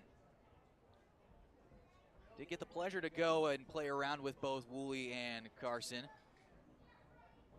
Both of them are fine golfers themselves, about as good of a baseball swing as they do a golf swing. Here comes the 1-0. Swinging a high pop up into right field. Backing up is Pichette. Now he moves in. Waits patiently for the baseball to land in his mitt. He makes the catch, and the side is retired. Auburn gets a man aboard, but leaves him stranded at first. We now go to the 5th inning. Auburn still trailing 1-0. Hey fans, please mark your calendars for next Friday night, July 28th. That's the night of our next free concert in the Live After 5 concert series. The Doubledays have teamed up with the city of Auburn to host these free and family-friendly events. The July 28th show will feature the rock and roll and rhythm and soul of the Joe Whiting Band. Gates open at 5 o'clock, and we'll be featuring our full concession stand menu, including lots of ice-cold adult beverages. So please join us for this free concert. That's 1 week from today at 5 o'clock, right here in Falcon Park.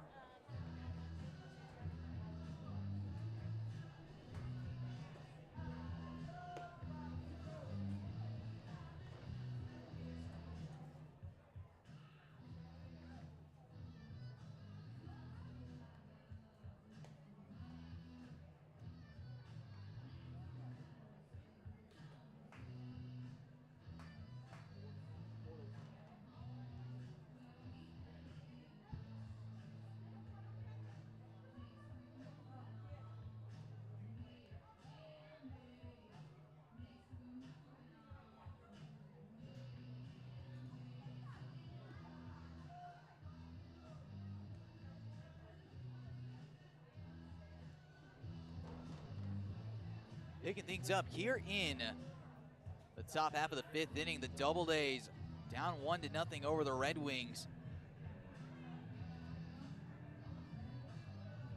Huxley Holcomb back out for another inning of work. He will face 7, 8, and 9 due up for Geneva, starting with Daniel Scolaro, the first baseman. Let's go back in time once again, this time to 1956. Brooks Lawrence of the Cincinnati Reds had a 13-game winning streak as a pitcher, broken up by the Pittsburgh Pirates. The first pitch on the way, a fastball fouled back to the screen. It's 0-1 the count to Scolaro.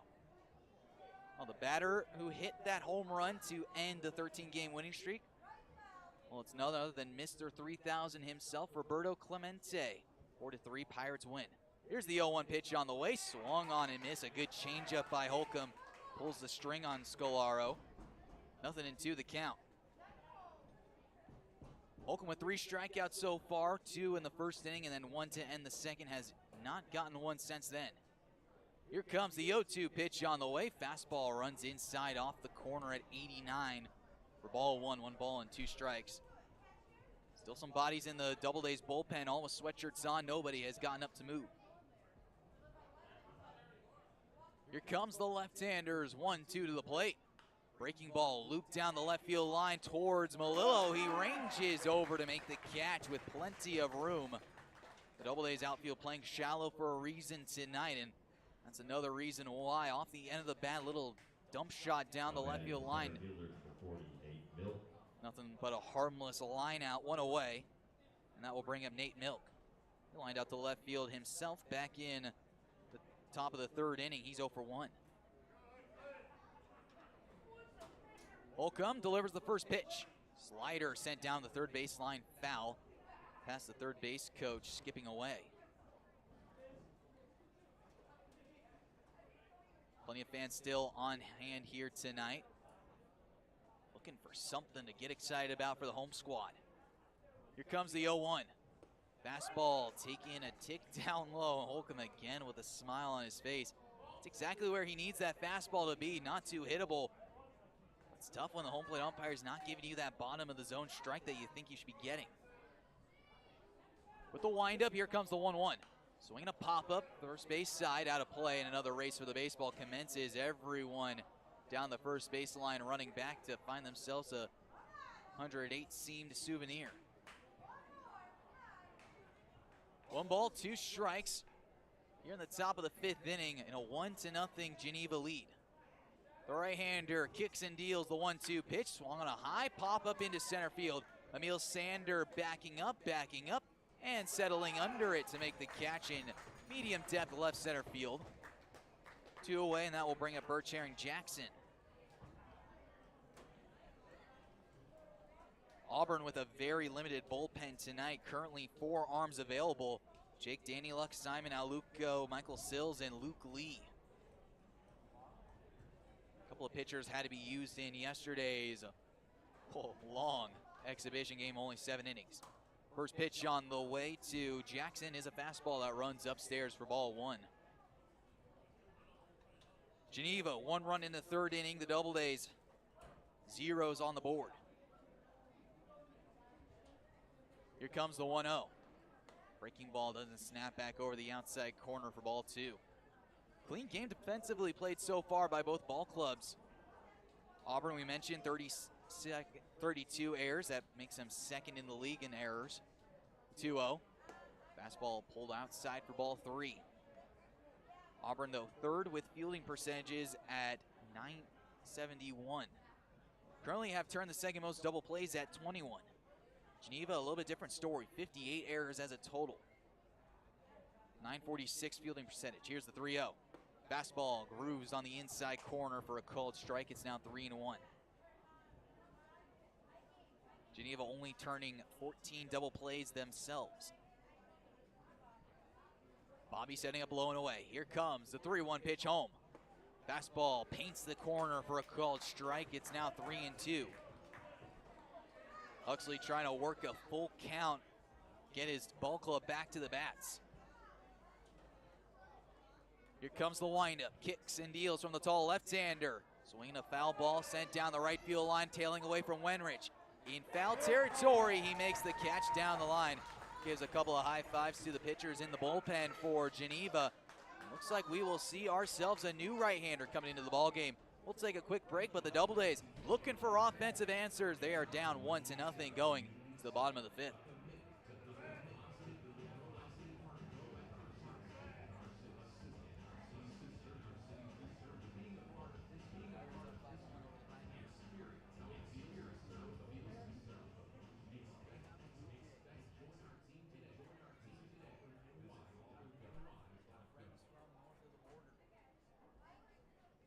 The fans of Doubledays will return to action right here at Falcon Park next Thursday, July 27th, when they take on the Elmira Pioneers. First pitch is at 7:05, so please join us. That's next Thursday night at 7:05 against Elmira. And that game is Dunkin' Donuts night, and that means you can go to your local Dunkin' Donuts on Wednesday, the day before the game, and pick up free tickets for Thursday's game. So please join us. That is next Thursday night at 7:05.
Welcome back to Falcon Park. The Doubledays needing answers. Down 1-0 to the Geneva Red Wings. New pitcher to tell you about after Ethan Swidler got through the two batters in the bottom half of the fourth inning. Griffin White on hand.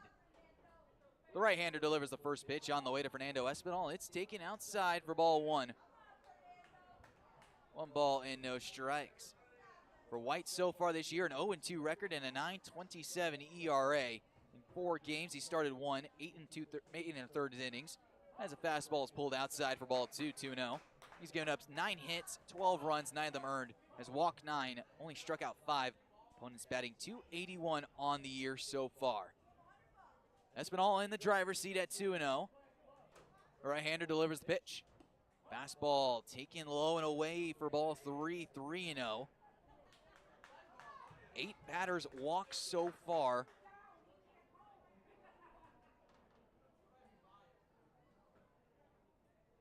By Geneva pitchers. Here's a 3-0. Fastball down low for ball 4, so make it a combined 9 walks so far. Gets the Doubledays started with the leadoff man reaching again.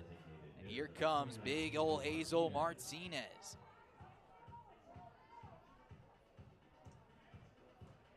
Hazel lined into a double play back in the bottom half of the first inning, had runners at the corners, and hit a rocket right to Daniel Scalaro at first base, who made a brilliant dive to his armband. Tapped on first base to retire Espinal as well on the same play. Walked in the bottom of the third inning, was left stranded. Fernando with a healthy lead off first base takes off. First pitch is taken outside. The throw to second base up the line and hanging on to the second base bag. Espinal looking for the baseball. It's in the glove of Jagger Nucci, who tried to fake out the Doubledays shortstop, who's rolling over and looks like he might have jammed his left ankle into the turf, diving into the bag. Gives a thumbs up to Ben Julian down the third baseline. So the Doubledays will have a runner in scoring position here to begin the bottom half of the fifth inning. Hazel Martinez with a runner in scoring position as well with nobody out. All it takes is a ground ball to the first base side to get that man over for Bobby Stang. If they're going to follow any sort of approach, they're going to probably just walk Bobby anyhow. Here comes White's 1-0 pitch to the plate. Fastball pulled off the back foot of Martinez, who swipes it away for ball 2, 2-0. Fans here inside Falcon Park trying to will any sort of action for the Doubledays on offense. They played a tidy game on defense so far. Couple looks over at second. Here's the 2-0. Swinging a line drive into right field. That's right to Wyatt Pichette. Getting the hold around third base is Espinal. The throw goes all the way into the plate. That's the first base hit since the bottom half of the first inning for the Doubledays.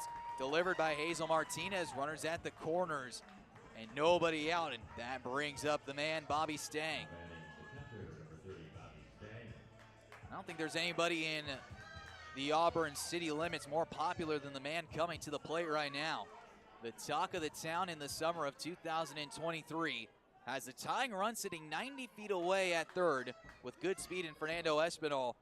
Won't take a very deep fly ball to score him. The Perfect Game Collegiate Baseball League leader in doubles and total bases.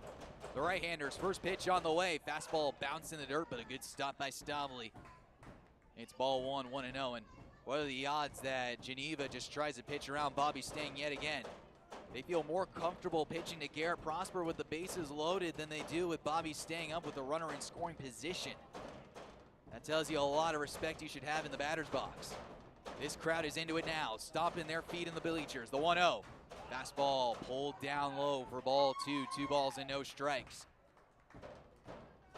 This has got to be the loudest crowd we've heard on the season so far this year. These fans are letting us know they're here. Hazel off the bag at first. Espinal off the bag at third. Here comes the 2-0. Fastball taken down low for ball 3, 3-0. And what are the odds Bobby Stang doesn't even think about swinging the bat here? Garrett Prosper is due up next in the Doubledays. If that were the case, would have the bases loaded in 3 out of the 5 innings played so far tonight. Here comes the 3-0. In the dirt for ball 4, so Bobby Stang Well, he doesn't even need the lumber. He makes his way down to first base. Martinez checking with Logan Madsen to make sure that it is called ball 4. Everyone moves up 90 feet, and now time is called as here comes the pitching coach, Winfred Nelson, out to the mound to have a visit. Nobody stirring in the Geneva bullpen quite yet. We see a bullpen catcher starting to loosen up the hip flexors again. Somebody has started to take off their sweatshirt and loosen up. But for right now, this is Griffin White, and he's got to work around the bases loaded with nobody out here in the bottom of the 5th inning. We mentioned this is the 3rd time in the ballgame that the Doubledays have had him loaded tonight. Had him loaded in the 2nd inning, couldn't get a man in. Had him loaded in the 3rd inning, couldn't get a man in. And now have the bases loaded here in the bottom of the 5th inning with arguably one of their best hitters with runners in scoring position this year, and Garrett Prosper due up.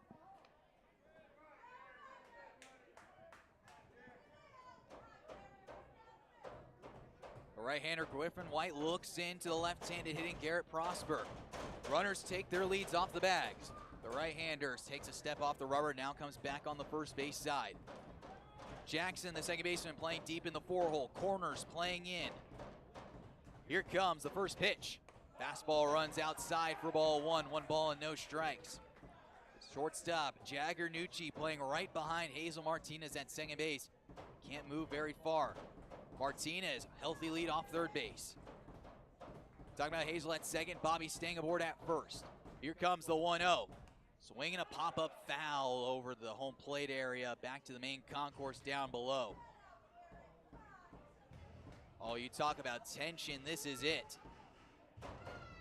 1-run game, bases loaded in the middle innings.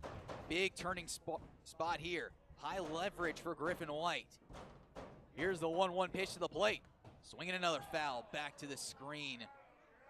Now we'll try it at a ball and 2 strikes.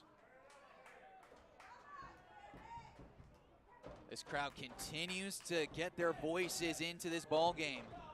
Willing any way, shape, or form the Doubledays can come through here. Prosper ready with his hands held high. White comes set, arm sleeve rolled up. Here comes the right-handers. 1-2 pitch to the plate. Taken for a called 3rd strike. And Ben Julian chirping at Ray Bryant, the home plate umpire, clapping his hands. Prosper retired on the 3rd strike on the outside corner. 1 away. And that will bring up A.J. Wenrich. A.J. with a walk in the 2nd inning, struck out with the bases loaded back in the 3rd. Now here comes the entire infield drawn into point-blank range.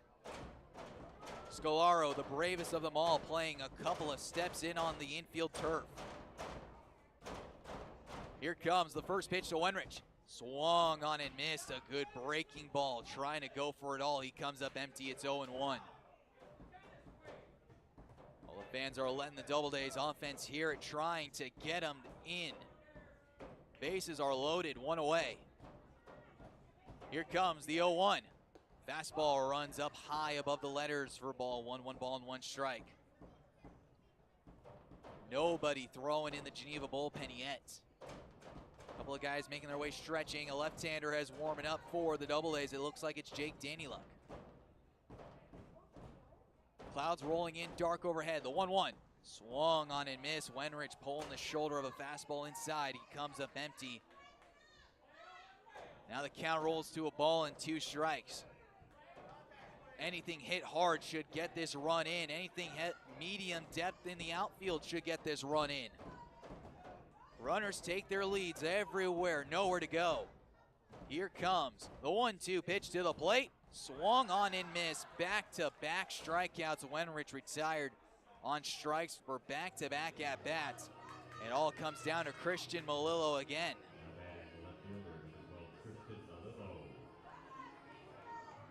The Doubledays have loaded them up in the 2nd inning. Could not bring them all in. They loaded them up in the 3rd inning. Couldn't bring them in. And have them loaded with nobody out in the bottom of the 5th inning. Still haven't brought in anybody home. Runners in scoring position has been trouble all year. Here comes the first pitch on the way. Fastball taken, maybe a tick off the outside corner. for a called first strike. Christian flew out to center field his last time up in the third inning. 2 outs, nowhere to go. Here comes the 0-1. Breaking ball off the back foot, gets a check swing. No swing, says Sean Goodtrees over behind the home plate, maybe the mound. Ball and a strike evens up the count. Jackson, the second baseman, playing as deep as he can at second base. The shortstop, Jagger Nucci, playing behind the bag. Playing behind Martinez, and the third baseman, Boardman, off in the deep 6-hole. Here's the 1-1. Swung on and missed. Malillo trying to drive one off to Casey Park. Comes up empty, a ball and 2 strikes. Cannot let another moment like this die. You have the tying run sitting 90 feet away and the go-ahead run sitting right behind the right-hander, Griffin White. He's dug himself a hole and he's 1 strike away from getting out of the jam. Here comes the right-handers. 1-2 pitch on the way. Swung on and missed. Strike 3 swinging. The Doubledays load them up and strikeout, strikeout, strikeout. Retires the side. We now go to the 6th inning. Auburn cannot figure out hitting with runners in scoring position this evening. It's going to take some offensive production to get them back into this. We now go to the 6th. The Doubledays struggling here offensively. They're down 1-0. Kira and Mason and Jack are down the right field line, and they've got t-shirts to give away, and they are going to be airmailed. So if you want a t-shirt, get ready, put your arms up, wave your arms, and catch the airborne t-shirts. 6, 9, 12. We have 12 men on base for the first 5 innings.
Well, Huxley Holcomb has been dealing tonight. He's only surrendered 1 run in 4 hits, but he has just not gotten any run support tonight. The Doubledays currently 0 for 6 with the bases loaded in tonight's ball game. The first pitch delivered by Holcomb to Josh Aller is a fastball taken off the plate inside for ball 1. I feel like I'm watching a Seattle Mariners game, hitting with the bases loaded in less than 2 outs.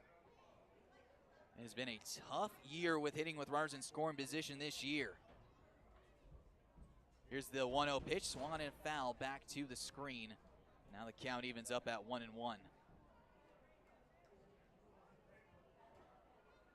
Well, Geneva's offense has held their own. They've only gotten 1 run, but that is so far the decider. Doubledays have had their opportunities. They've had 12 men left on base tonight. The 1-1. Changeup taken down low for ball 2. 2 balls and a strike. And Danny Luck still warming up in the bullpen. He's carved up Geneva so far this year in his 1 game. Maybe 2 games he's pitched against them so far. We have to take another look at that. Here comes the 2-1. Fastball runs at the eyes for ball 3. 3-1 the count. Huxley has been doing his job tonight, trying to keep the Doubledays in this one. But Auburn's offense has gone very quietly tonight. Holcomb down 3-1. Here's the pitch on the way home. Fastball taken on the inside corner, paints it for a called strike 2.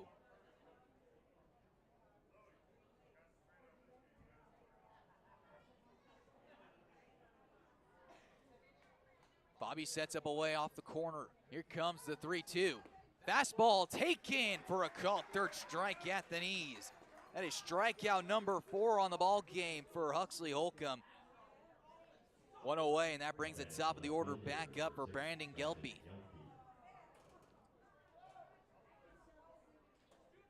Danny Luck in the bullpen. We talk about his success this year. He's done well, especially against these Red Wings. In 3 games he started, he's gone 2-1 with an ERA of 64 cents. Here's the first pitch on the way to Gelpy. Breaking ball taken down low for ball 1. 14 innings pitched. He's given up 7 hits, 2 runs, only one of them earned. 7 walks, 15 strikeouts. Opponents batting $146. So a very good option out of the bullpen. Here's the 1-0. Swinging a line drive, roasted through the 6-hole all the way into left field for a base hit. It's a 1-out knock by the leadoff batter, his second of the night. And that will bring up Brendan Stobley. Now batting the catcher, number 39, Brendan Stobley. Stobley, a strikeout victim back in the first inning. He was the first K tonight.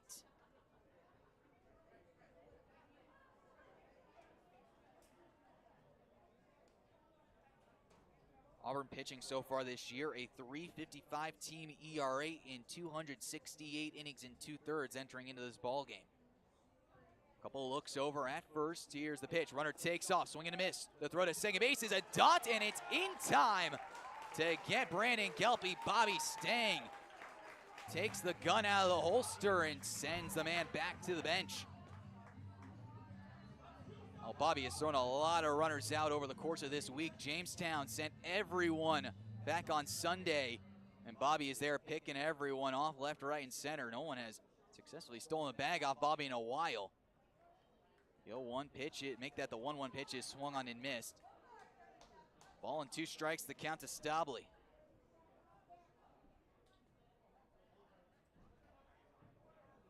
Holcomb looking in, delivers. The 0-2 pitch on the way, swung on and missed. A changeup pulls the string on Brennan Stobley. The 5th strikeout of the ball game, 2nd of the inning. Huxley Holcomb is throwing another gem tonight, as it looks like that will do it for the young kid. He gets a hug in the dugout by Ben Julian. He pitched his heart out. Jake Danieluk will take over, but the Doubledays offense, they have got to find any way, shape, or form. They have had their opportunities tonight. They just need a run to tie this one up. We now go to the bottom half of the 6th inning. Auburn trails 1-0.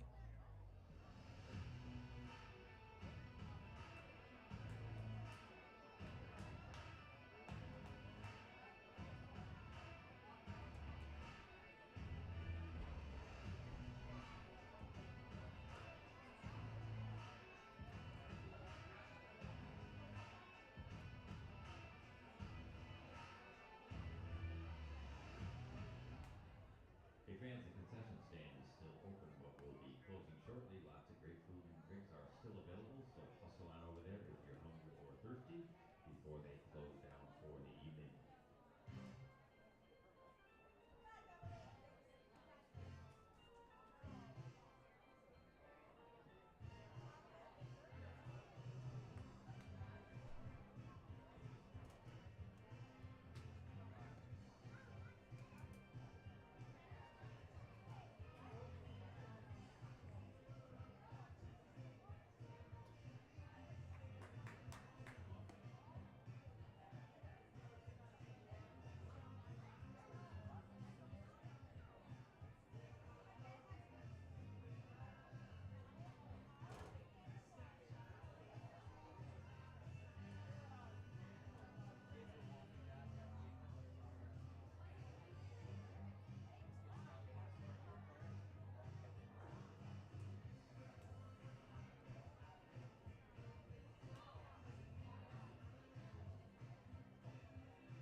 Well, it's been a struggle offensively. The Doubledays only scrapping together 3 hits so far in the ball game against this Geneva pitching staff, a team where the Doubledays are batting .276 and an OPS of .823. They've scored 61 runs on the year against the Red Wings, but are struggling tonight. First pitch to James Mason is a fastball taken down low for ball 1, 1-0. The run differential, the Doubledays outscoring Geneva this year by 39 runs. Scored 61, only allowed 22, make that 23. After the run tonight, here's the 1-0. Fastball runs inside tight for ball 2, 2-0. And so far in this ball game, 10 Doubledays batters have walked, and they've all been left stranded tonight. Auburn has left 12 men on base. 6 of those have been from a bases loaded scenario. The 2-0 is a fastball grooved outside for a called strike at 2-1. Auburn batters 0 for 6 with the bases loaded so far this evening. It's been a tough one. Little sigh from White, the 2-1 pitch is swung and fouled out of the back hand of the catcher, Brendan Stabley, and looks like he took a little beating on the baseball off the tip of his glove and then hit the chest protector. So now time is called by Ray Bryant. He's going to go give the backstop a second to recover. Take a look back at the scoreboards coming from around the rest of the PGCBL tonight. The only game that really matters to Auburn this year is currently underway in Niagara, and oh boy, talk about an offensive explosion. An 8-run, make that a 6-run 8th inning. It's now 11-1 in favor of Niagara. So the Doubledays will go against a beat-up Elmira team tomorrow night in Dunn Field. Push to the playoffs indeed. Here comes the 2-2 pitch on the way. Fastball taken outside for ball 3. Check his swing over to first base. Home field umpire Sean Gutridge says no go, and the count runs full. Currently, Niagara sits a half game ahead of the Doubledays for that 4th wild card spot. Open middle with the shortstop, Nucci playing the 6-hole. The 3-2 pitch on the way. Fastball runs in tight for ball 4. This zone has been a very tight one tonight. James Mason with a leadoff walk. That is the 11th man to walk for the Doubledays this evening. It's the 3rd one surrendered by White since entering on in the bottom of the 5th. That will bring up Michael Woolley, looking for any sort of offense. This is the Doubledays opportunity here in the 6th. Nobody out and a runner aboard. Woolley squares around. 3rd baseman comes in crashing, and Boardman will play on. The first pitch is a fastball running up and inside for ball 1. 1-0, and there's only a question. Does Michael Woolley know how to play a little slash? Pull the bunt back and play a little pepper. That 6-hole is wide open with Boardman playing in right in front of Woolley, leaving that 6-hole vacant and open. Mason with a healthy lead off first base. His one job is to not get picked off. Looks like the first baseman in Daniel Scolaro's foot is in foul territory. Here's the 1-0. Bunt is popped up, foul, first base side coming in on it. Scolaro, he can make the catch. The count evens up at 1-1. Daniel Scolaro's right foot doesn't look like it's in fair territory. It actually looks like it's in foul ground. Maybe he has that foot anchored on the bag somehow that we can't really see from up here, but if that were the case, technically that would be an illegal pitch with the runners moving up. Well, now a wheel play looks a little different with the shortstop, Nucci over at second and Jackson covering in. There goes the runner. Pitch runs inside and hits Woolley. So here we go, runners at first and second on the hit by a pitch. Here's runners at second and first here with nobody out. And here comes Emil Sander, and this is a bunt opportunity if you've ever seen one. Emil has already tried to square one down earlier, and that will bring out Brendan Stabley, the catcher, to go out and tuck with his pitcher. Some more action stirs in the right field bullpen for Geneva. Now you have to wonder how the Red Wings will play this defensively. We saw the shortstop, Jagger Nucci, take off for third base for a wheel play. We've also seen Berkshire Jackson take off more towards second. Daniel Scolaro, the first baseman, will play up close and tight. Emil needs to put something down the third base line with Cameron Boardman playing back. Griffin White will do anything he can to make Emil try and bunt it down the first base side. Scolaro playing right up the chute, just a couple of feet away from Emil. Squares around. Bunt is pulled back, taken down low for ball 1. And the wheel play is on. Boardman heading right down the line to third. The shortstop in, Nucci playing towards second base. The second baseman, Bertrand Jackson, heading over to cover first base. Daniel Scalaro playing up close, right in the face of Emil Sander. The right-hander looks in. Emil squares around. The pitch. Bunt is dropped right in front of the home plate area. The throw to third base is not in time. James Mason with a fist pump down the third. It's a bunt success by Emil Sander. And the bases are once again loaded. And now time is called as here comes Dan Munn to go out to the field umpire, maybe out to talk to the starting pitcher. It's actually going to be Sean Goodrich who Dan Munn will find. He wants to know what happened at third base. It's a bang-bang play. Emil drops the bunt down right in front of the plate. The first baseman, Scalaro, playing right up close, goes and backhands the ball and tries to send a dart over to third base. Cameron Boardman, the third baseman, anchored on the third base bag. Mason saw the ball down immediately and took off for third, and now the umpires are coming together. Can't imagine you overturn this call here. Don't know if Ray Bryant has the eyes to see it. They're going to call him safe and confirm. And here we go. Bases loaded once again, this time for Carson Gross. And if there is a time to get the ball in the air, it's now. Carson has a couple of sacrifice flies. He has 2 on the year so far. Bases are juiced. Here comes the infield coming in. Carson, second try with the bases loaded. Here comes the first pitch on the way. Fastball zips across the outside corner for a called first strike. It's 0-1. Mason at third represents the tying run. Michael Woolley at second, the go-ahead. Emil Sander, healthy speed at first base. He's insurance. Doubledays 0 for 6 with the bases loaded. Here's the 0-1. Fastball runs upstairs for ball 1, and the count evens up at 1-1. Everyone in Falcon Park has gone into this ball game. Feet are stomping on the bleachers. A clapping chant for Carson. Infield pulled up tight. The right-hander deals the 1-1 pitch on the way. Swinging a pop-up third base side. Boardman giving chase, but will run out of room. It falls into the crowd down the third base side. And now the count goes to a ball and 2 strikes. You have to take advantage now. How many opportunities with the bases loaded can you have in a ball game? 1 inning, 2 inning, 3 inning. This is the 4th inning in the bottom of the 6th inning to have the bases packed. Nowhere to put Carson. A ball and 2 strikes. The right-hander looks into the switch, hitting left-hander. The 1-2 pitch on the way. Swinging a tapper over to second. Jackson up with the ball. The throw of the plate is low, but it's in time to get James Mason at the plate. Carson up to first base safely. The Doubledays are 0 for 7 with the bases loaded now. And that will bring up Fernando Espinal.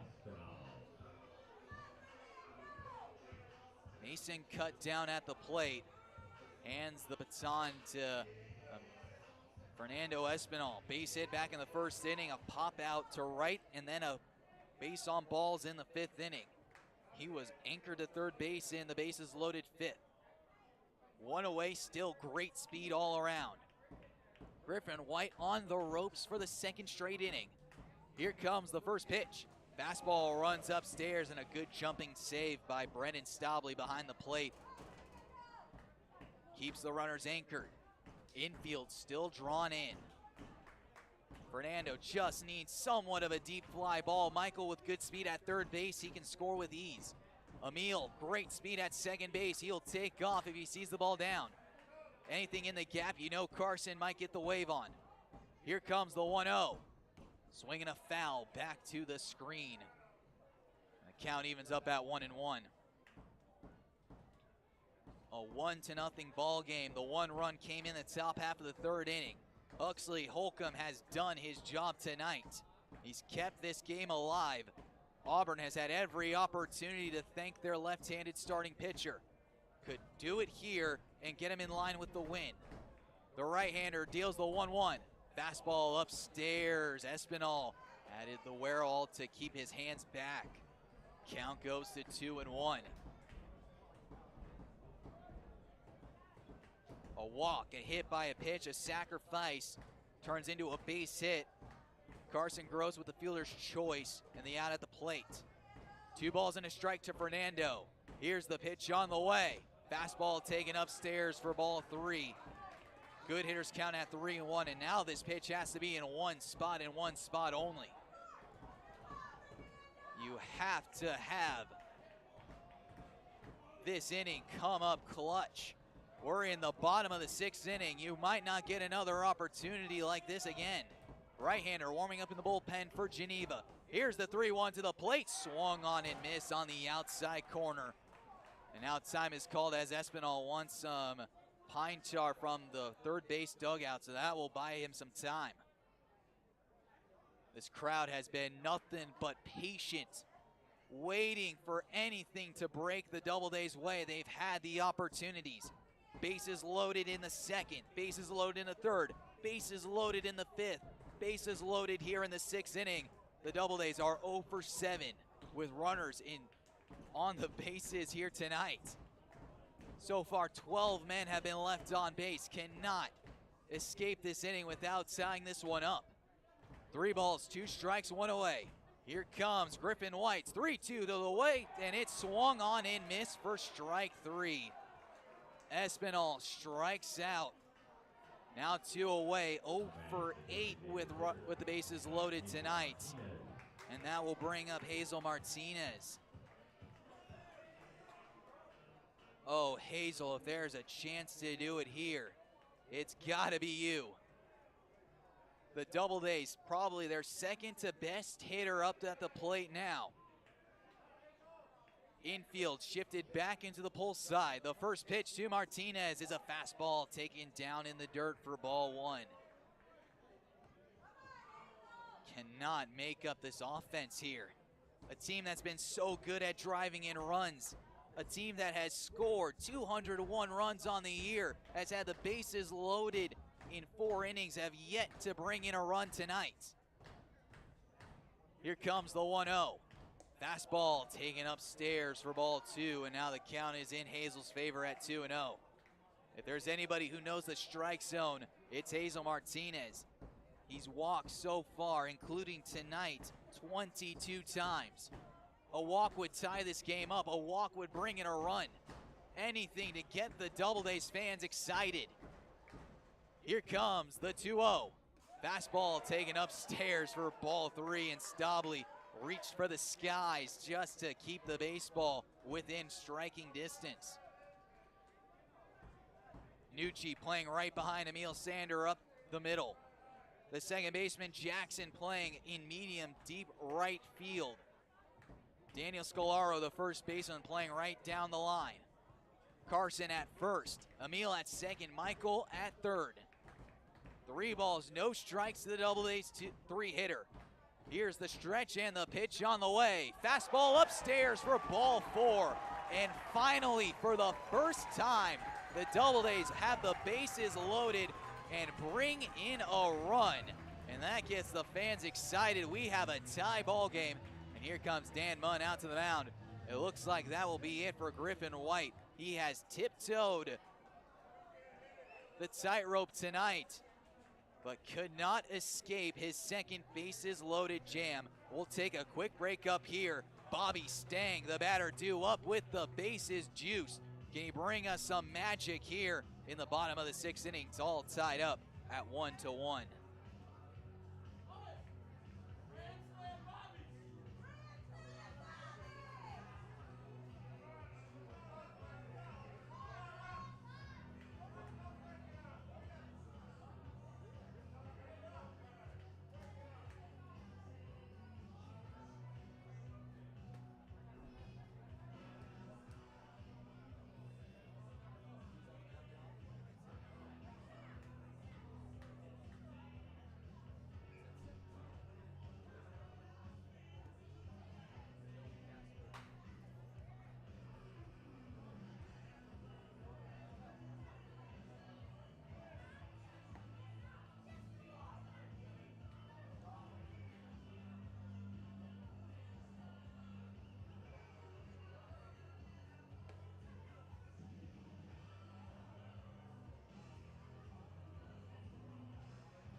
Doubledays finally break the scoreboard. They score 1 run with the bases loaded on a walk to Hazel Martinez, and they chase Griffin White. He goes 1 2/3, gives up 2 hits, walks 4, strikes out 4, and has surrendered the equalizer and is responsible for everyone else on the bases. He hands the ball off to Joey Casper with a 9.53 ERA, 1 2 on the year. In 11 1/3 innings pitched, he's given up 9 hits, 13 runs, 12 earned, walked 22, struck out 17. Opponents batting .231 off him this year. And here comes Bobby Stang. Nowhere to put him this time. He has walked 3 times tonight. Hasn't seen a hittable strike today. And has the chance to put this game out of reach. Batting .429 with 1 home run and 9 RBIs with the bases loaded. The first pitch on the way to Bobby, taken down low in the dirt for ball 1, 1-0. Hazel Martinez delivers the RBI bases loaded walk. Scores Michael Woolley. Here comes the right-hander Casper. He comes set. Looks in. Here's the 1-0. Fastball dots the knees on the outside for a called strike at 1-1. We have seen this game take so many different forms. The sun is completely set. It is nighttime here, looking for late inning heroics. Middle of this ball game, though, it feels like the late innings. The 1-1. Fastball straight to the backstop, gets back to the catcher, Sobley. The flip to the pitcher, covering. The tag is in time to get Emil Sander, and here comes Ben Julian. He is hot, making his way to home plate. Back at the plate, Ray Bryant hasn't even turned to acknowledge the Doubledays skipper. He is fuming. Ray Bryant is back. He's trying to get his attention with a nod. He knows Ben Julian, and he is hearing it now from the home faithful. A wild pitch turns out to be a play at the plate. Emil Sander is cut down, and that is how the bottom of the 6th ends. Ben Julian's not done yet. He's saying a couple of words out in front of the Doubledays dugout. But at the medium, the Doubledays at least tie this game up. It's 1-1. Fireworks have been lit inside the ballpark. No wonder if this fuse will continue to burn. We now go to the 7th inning. Julian's still not done yet, clapping his hands at Ray Bryant, who's fishing for a pencil to fill in. Jake Danieluk entering on. We'll be right back here on the Doubledays Baseball Network in a 1-1 game going into the final third.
And welcome back to Falcon Park. Huxley Holcomb does his job in 6 innings.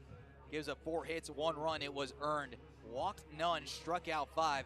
Hands the ball off to the bullpen.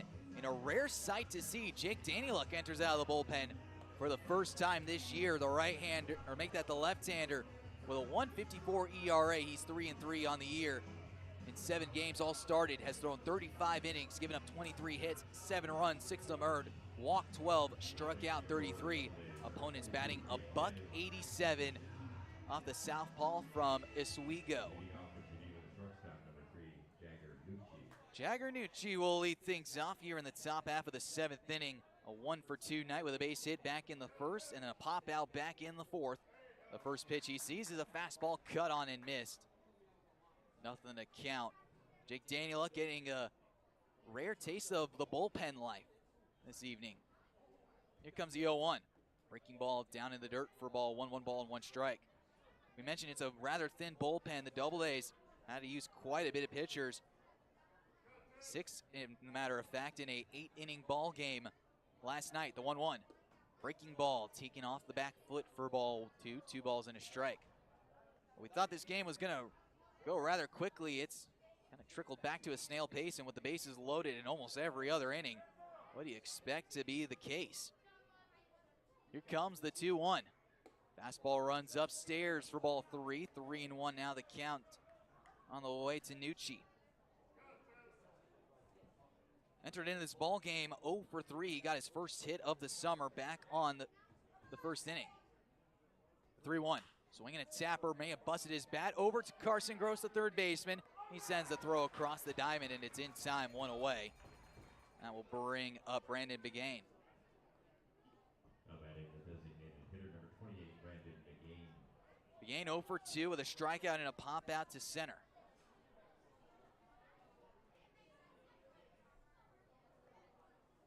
Take a look back at the out-of-town scoreboard to see if that game is still commenced between Niagara and Elmira, and it looks like because of the 10-run rule, that is it.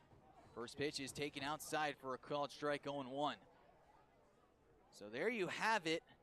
Niagara with the win over Elmira, so the Pioneers will drop below first place. Here's the 0-1. Swinging a foul, first base side out of play. Count goes to 0-2. Auburn will take the trip down to Elmira, hopefully after a beat-up Pioneers pitching staff. Here comes the 0-2. Fastball taken down low over the heart of the plate for ball 1, 1-2. Could tonight be the night for Ben Julian? He has yet to get tossed from a ball game. He's always due for one each season, though. He might have the reason to tonight. Here comes the 1-2. Breaking ball swatted into the air in the first base side. Garrett Prosper in foul territory with plenty of room to work with. He's there to make the catch, 2 away, and that will bring up the right fielder, Wyatt Pechette. Now batting the right fielder, number 26, Wyatt Patchett. A 1-for-2 night so far, a base hit back in the 4th inning and a ground out back in the 2nd. Said hi to James Musso and Benji Reese, a couple of teammates at Lemoyne. Making the jump from the Division II to the Division I level for the 2024 year. Here's the first pitch. Slider off the back foot, send it over to third base. Carson's got it. Another throw across the diamond, and it's in time. A 1-2-3, top of the 7th inning. It's stretch time from Falcon Park. The Doubledays and Geneva knotted up at 1-1. 7th inning, time to get up and stretch. And Kira's down on the walkway right behind home plate, and she has assembled quite a chorus of singers, and they are going to lead us in Take Me Out to the Ball Game.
would hope. Everyone had a good stretch in the bottom half of the 7th inning. Ben Julian was back in the face of Ray Bryant in between innings, still harping about that possible safe call, or maybe that out call at the plate.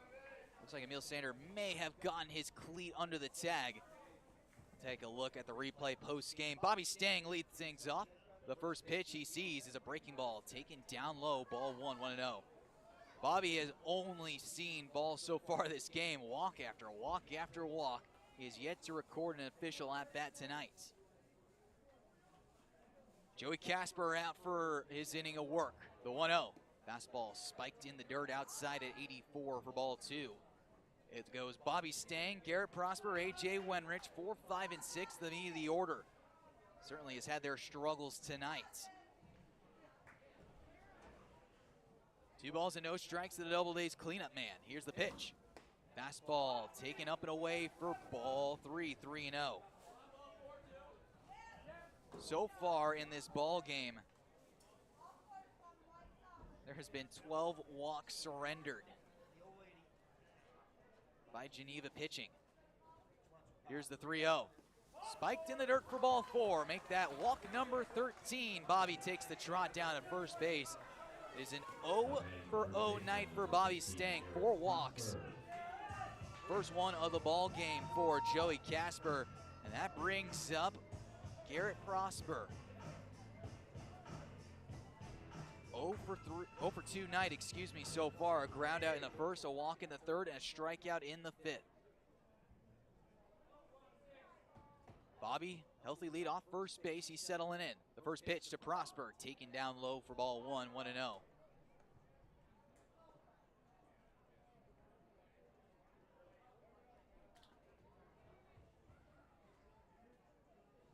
When pitching away, Geneva has a 6.29 ERA. They've given up 128 runs. Here's the 1-0. Fastball pulled upstairs for ball 2, 2-0. They have walked 116 batters. They've struck out 145. An opponent's batting 277 when facing Geneva's road pitching staff. Move over to first base. Bobby back in safely with a dive. This crowd has been so good tonight, staying patient with this Doubledays offense, just looking for something to jump and get excited for. A packed house here on Friday night. Here's the 2-0 pitch to the plate, down low for ball 3, 3-0.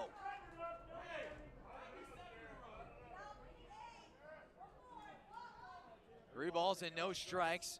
The home crowd letting Casper know what the count is, and he can't lose Prosper. A.J. Wenrich, the batter, due up next. Here comes the 3-0. Breaking ball taken on the inside corner for a called strike. It's now 3-1. Jackson, the second baseman, playing deep in the 4-hole. Nucci, the shortstop, a couple of steps away from the bag at second. Scalaro holding the man on at first base, and the third baseman, Boardman, playing deeper in the 6-hole. Here comes the 3-1. Swinging a tapper, foul off the shin of Prosper, off his back foot, the one without the shin guard on it. Fans everywhere down the third base line, down the first base line. They've been with this Doubledays team the entire way through and into a postseason race, but now is a must-win game tonight. And it feels like every game's now a must-win going forward. Auburn on a 6-game winning streak in PGCBL play, 7 including last night. The 3-2 pitch is upstairs for ball 4. That is right, it is the 13th batter, make that the 14th batter now walked. Prosper will take his time over to first base. Second walk for Casper since entering on. That brings up A.J. Wenrich. He's 0 for 2 tonight with a walk. There's only a couple of batters who haven't walked yet tonight or gotten a free pass in some way, shape, or form. The first pitch to Wenrich is a fastball taken down low, ball 1. First baseman Scalaro boldly playing in on Wenrich. Cameron Boardman as well, daring the Doubledays right fielder to hit something past him. AJ has the pop to send this ballpark into a frenzy. Here comes the 1-0. Fastball pulled outside for ball 2. 2 balls and no strikes. And Staubli wants a new baseball for his hurler. Nobody warming up yet in the Geneva bullpen. Doubledays have a couple of men up and standing. No one has gotten the call yet to keep going. Jake Danieluk looks like he'll go out for the 8th. This cannot end in a Doubledays and Geneva tie. You have to get a result here. Runners take their leads off of first and second, the 2-0. Swung on and miss off the plate outside. Count goes to 2 balls and a strike. AJ with 5 RBIs this year. Batting a .170 entering into this ball game with 7 doubles. Walked 8 times, struck out 28. Any sort of contact is good contact in our book tonight. Here's the 2-1. Fastball taken on the inside edge for a called strike 2. The count is even up on AJ. His teammate from Georgia Southern sits at second base in Bobby. 2 balls, 2 strikes. Nobody out here in the bottom of the 7th inning. The right-hander, couple looks at second, deals the 2-2 pitch, and it swung on and missed. Wenrich gets the hat trick tonight. 1 away, and that will bring up Christian Malillo. Left fielder, number 12, Christian Malillo. First strikeout for Casper this evening. Christian an 0 for 3 night up to this point. A pop out, a fly out, and a strikeout.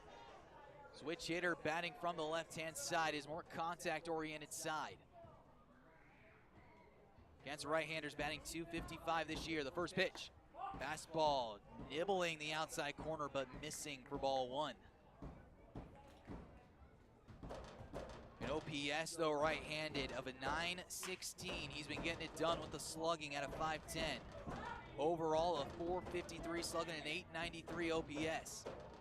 Couple looks at second. Here comes the 1-0.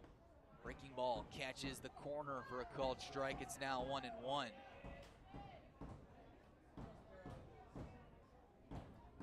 A clean game played defensively so far by both sides. Casper leans in looking for Staubli. Here comes the 1-1. Big breaking ball not caught by the catcher. Everyone moves up 90 feet. Off the tip of the glove. Now we didn't see if it was a called strike or not.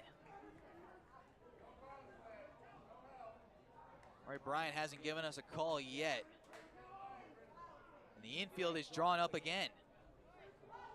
Runners at second and third with 1 away. Anything in the outfield will play just fine. A base hit could possibly bring home Prosper from second. He'll have a healthy lead with the bases, or with the infield drawn in. The 2-1. Swinging a foul down the first base side, and now the count evens up at 2-2.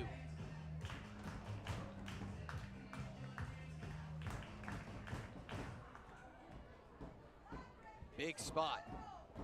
Infield drawn to point blank range against Christian Malillo. Chokes up on the bat, moves up. 2 balls, 2 strikes, 1 away. Go ahead run sitting 90 feet away from third. Here's the 2-2. Fastball spiked in the dirt, but a good stop by the catcher Staubli. This time keeps everyone held up. James Mason, your hero in last night, delivering. The walk-off double down the right field line is on deck. 3 balls, 2 strikes, 1 away. Prosper at second, Bobby staying at third.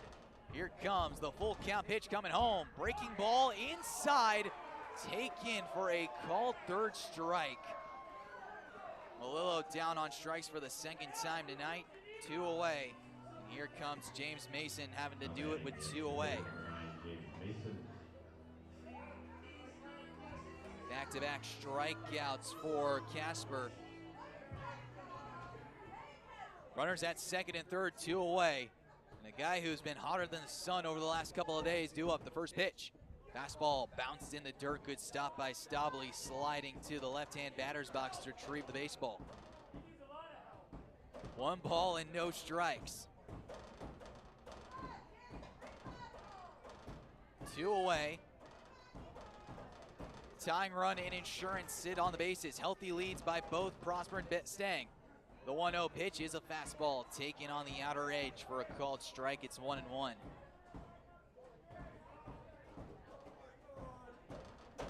Talked to Mason. He said, after last night, I feel on top of the world. Game-saving dive down the third baseline and a game winner the next at-bat. The 1-1. Swinging a foul back to the screen. Now the count goes to a ball and 2 strikes. James entering into this ball game batting .273, looking for his first extra base hit, not in exhibition play. 1 RBI, has walked 4 times.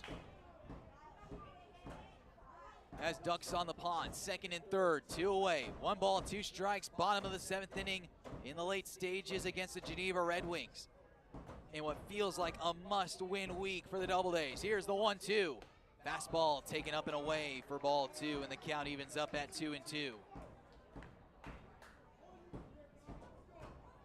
could cut this tension with a butter knife. Outfield spread out and in. Infield playing deep on the cut of the grass in the outfield.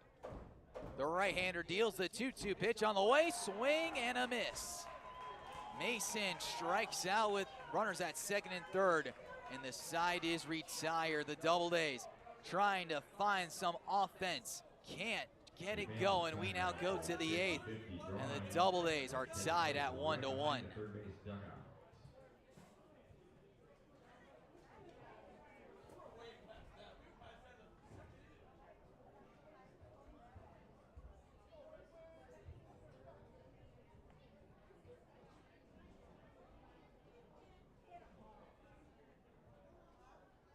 The winning ticket number for the 50 raffle is 2, 8, 4, 3, 5, 6. 2, 8, 4, 3, 5, 6.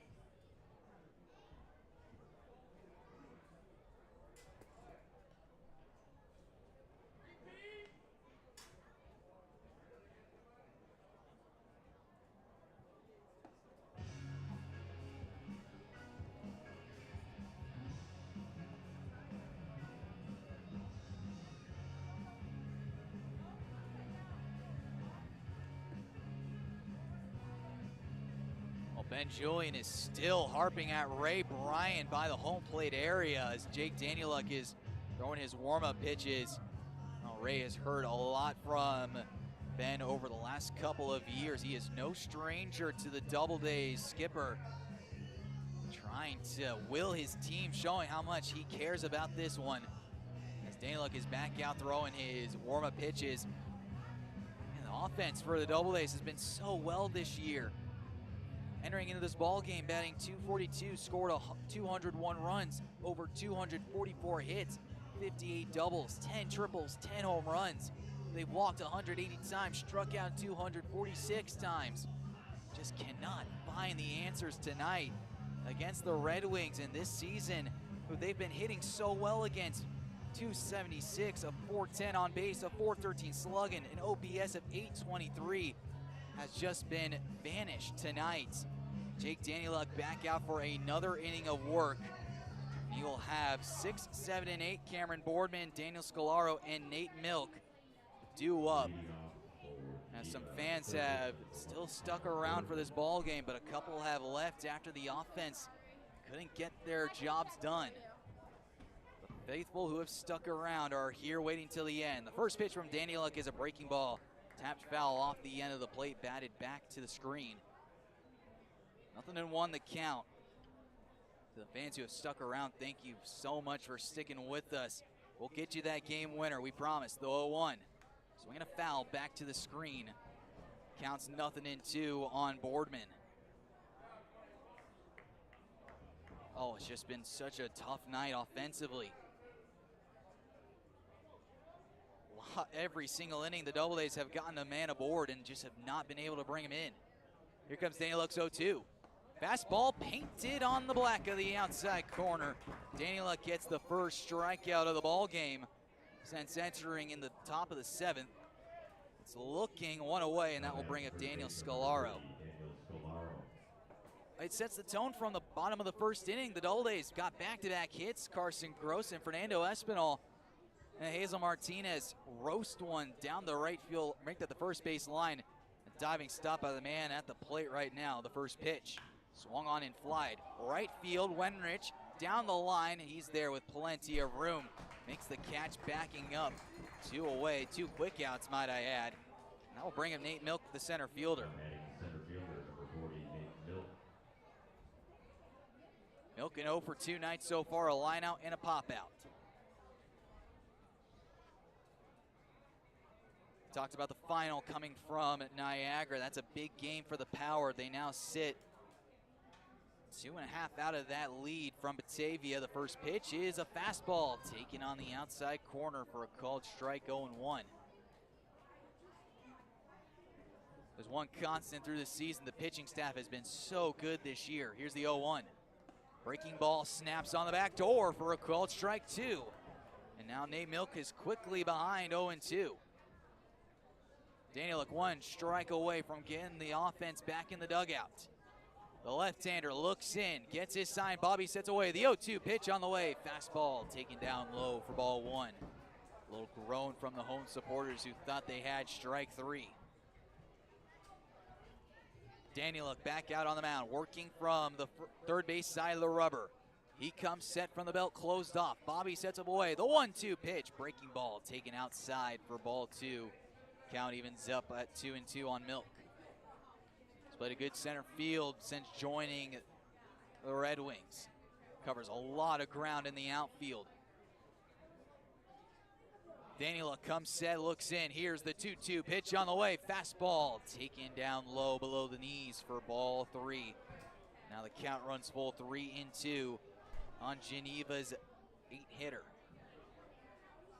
From 0-2 now to full count, 3-2. 9:38 local time. The left-hander deals the full count pitch home. Breaking ball waved at and missed on the outside corner. He gets Milk trying to reach for a breaking ball off the outside corner. Danieluk, 2 strikeouts, closes the door in the top of the 8th inning. We now go to the bottom of the 8th. Auburn tied up at 1-1, looking for offense. They will have Michael Woolley, Emil Sander, and Carson Gross. 9, 10, and 1 due up in the bottom of the 8th.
Back here for baseball, bottom of the 8th inning from Falcon Park. That closed the door on Joey Casper. He goes an inning and a third. Doesn't give up a hit or run walks 2, strikes out 3, hands the ball off to the right-hander, Vincenzo Teresino. A 28.8 ERA in 4 games. He's pitched 5 innings. He's given up 9 hits, 16 runs, all of them earned. Has walked 11, struck out 5. Opponents batting a staggering .360 on the year so far. Michael Woolley, Emil Sander, and Carson Gross, 9, 10, and 1 due up, trying to break through. This game has been nothing but disappointment after another with the bases loaded. Leading off the Doubledays, second baseman, number 23, Michael Woolley. 3, 6, 9, 12, 14, 16 runners have been left on base tonight. Is the 8th inning the inning where the Doubledays break through? Michael Woolley steps in. A ground out, a walk, and a hit by a pitch. He's 0 for 1. The right-hander Teresino looks in. Delivers the first pitch of the 8th inning. Fastball upstairs for ball 1, 1-0. I'll tell you what, this Doubledays offense, they don't have any quit in them every single inning. They're back out to work, but nothing has broken through in the runs department with runners in scoring position. Here comes the right-handers 1-0. Fastball taken down low for ball 2, 2-0. With runners in scoring position and 2 outs, the Doubledays are also struggling in that department. A .187, 26 for 139. They've scored 40 runs with 1 home run in that stretch. Here comes the right-handers 2-0. Swinging a foul down the first base side. Woolley just behind it. 81-mile-an-hour fastball on the inside corner. These fans have been nothing but patient in this ball game. They've had a lot to cheer about up to this point, or a lot of suspense at least, but very little to cheer about, I should say. Here comes the right-handers 2-1 to the plate. Fastball runs upstairs for ball 3. 3-1 now the count. Another right-hander ready to go in the Doubledays bullpen if needed. Don't know if Jake Danieluk will go out for the 9th. Well, if he has the lead, that could be the question. Michael Sills looks like he's ready. That's who was throwing up in the bullpen. Here comes the 3-1. Swinging a foul back over our heads out into the concourse down below. Now the count runs full 3-2 on Michael Woolley with Emil Sander, the 10-hitter, due up next. Auburn has been given every single opportunity to break through in this one, but haven't found a way to do it. The right-hander comes set. Full count pitch. Here in the bottom of the 8th. Here it comes. Swinging another foul down the first base line. Woolley making Teresino work out there. If he does get into trouble, a right-hander is up and throwing in the Red Wings bullpen. In 1-run ball games so far this year, the Doubledays are currently 4-7, not including the exhibition games. Here comes the 3-2. Swinging another foul back to the screen. We'll try it again at a full count, 3-2. If you were to count those exhibition games, then the Doubledays would be 6-8. 1 win against the Cortland Crush. That was a 1-run game. 1 loss against the Syracuse Saltcats. That was also a 1-run game last week in an exhibition. Teresino comes set. Woolley up in the box. Choked up on the bat. Up close. Here's the 3-2 pitch on the way. Fastball misses upstairs for ball 4. Walk surrendered. Number 15 of the ball game. The leadoff man is on, and that brings up Emil Sander in another bunting opportunity. Cameron Boardman, the third baseman, playing close. The first baseman, Daniel Scolaro, holding on Woolley at first base. The second baseman, Birch Aaron Jackson, ready to bounce over to first base. The shortstop, Jagger Nucci, hanging close to second base as well. Middle pinch, corners are in. Jackson takes off for the 4-hole. Emil squares around, pitches inside and fouled off the barrel. We'll Retry at 0-1. Julian sending signs from the third base coach's box yet again. Michael Sills pacing around in the bullpen. If the Doubledays break through on the scoreboard, you know they'll give it to the man who has 5 saves and is currently tied for first in the PGCBL. Woolley with a lead off first base. Emil in the box. Squares around. Infield curls around to the wheel play. The pitch on the way. Bunt is back to the mound. The third baseman, Boardman, takes over. The throw to first base is in time. The sacrifice bunt is successful. Emil Sander moves Woolley to second base, and that brings up the switch hitter, Carson Gross. It's a smart play by Boardman, taking the guaranteed out at first base, not trying to be a hero and trying to get the out at second.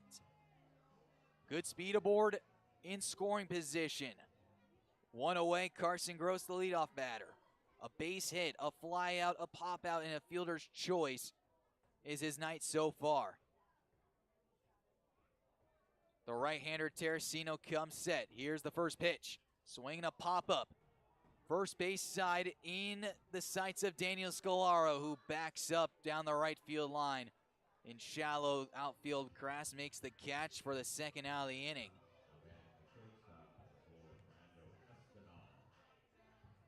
Two away, now that comes up to Fernando Espinal to see if he can get the job done.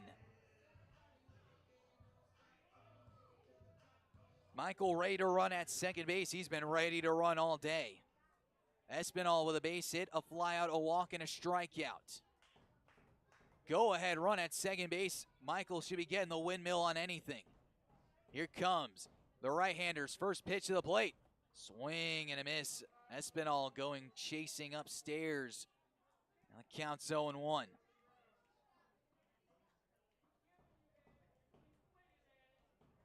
I mentioned the Doubledays with runners in scoring position struggling, but with the bases loaded, they've been doing so well this year, batting .379, 11 for 29. That number has gone down.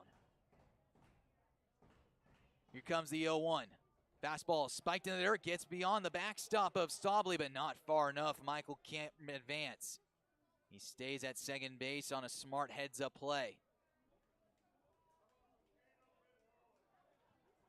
The Doubledays are 11 for 37 with the runner with bases loaded this year.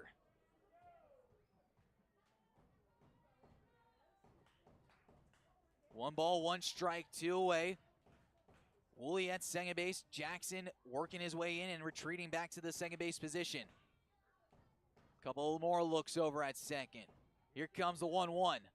Fastball runs inside for ball two, low and inside. The fans are still on their feet here inside Falcon Park, trying to will that run from second base to come in. 2 balls and a strike now, a good hitter's count to Espinal. Jackson playing yo-yo at second base with Woolley. Here comes the 2-1. Fastball zips down low for ball 3, and a really good hitter's count at 3-1 for Fernando.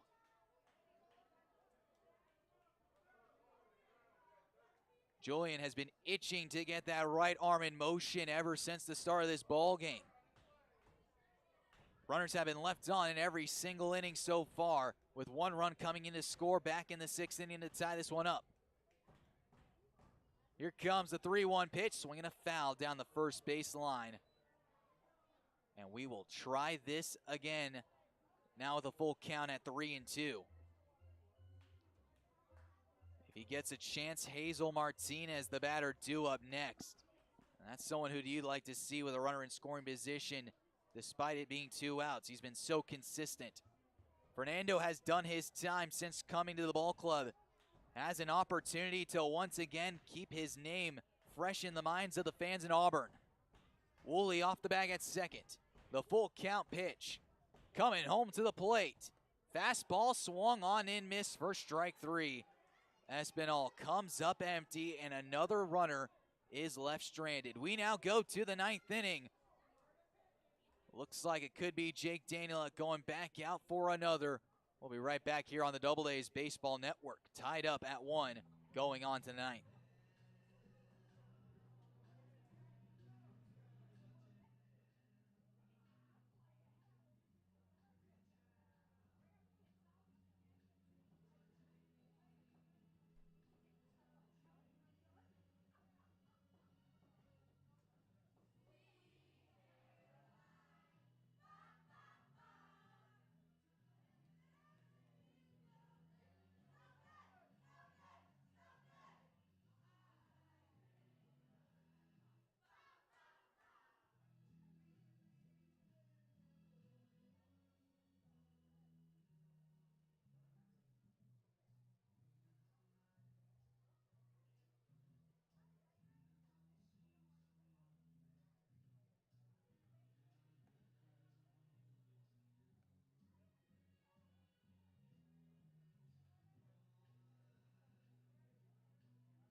Top of the ninth inning, Jake Danieluk back out for another inning of work. He's done well since entering on, 2 strikeouts and mixed in with a flyout. A man has not reached base for Geneva since the top of the 6th inning when Brandon Gelpy hit a base hit and was caught stealing down to second base. Here comes Danieluk's first pitch on the way to Birch Herring. Jackson, a fastball taken outside for ball 1. 1-0. It will be 9-10 and 1 due up. Jackson, Aller, and Gelpy for Geneva in the ninth. Here comes the 1-0 from Danieluk. Breaking ball, snaps back on the corner for the called strike 1. It's now 1-1, evened up.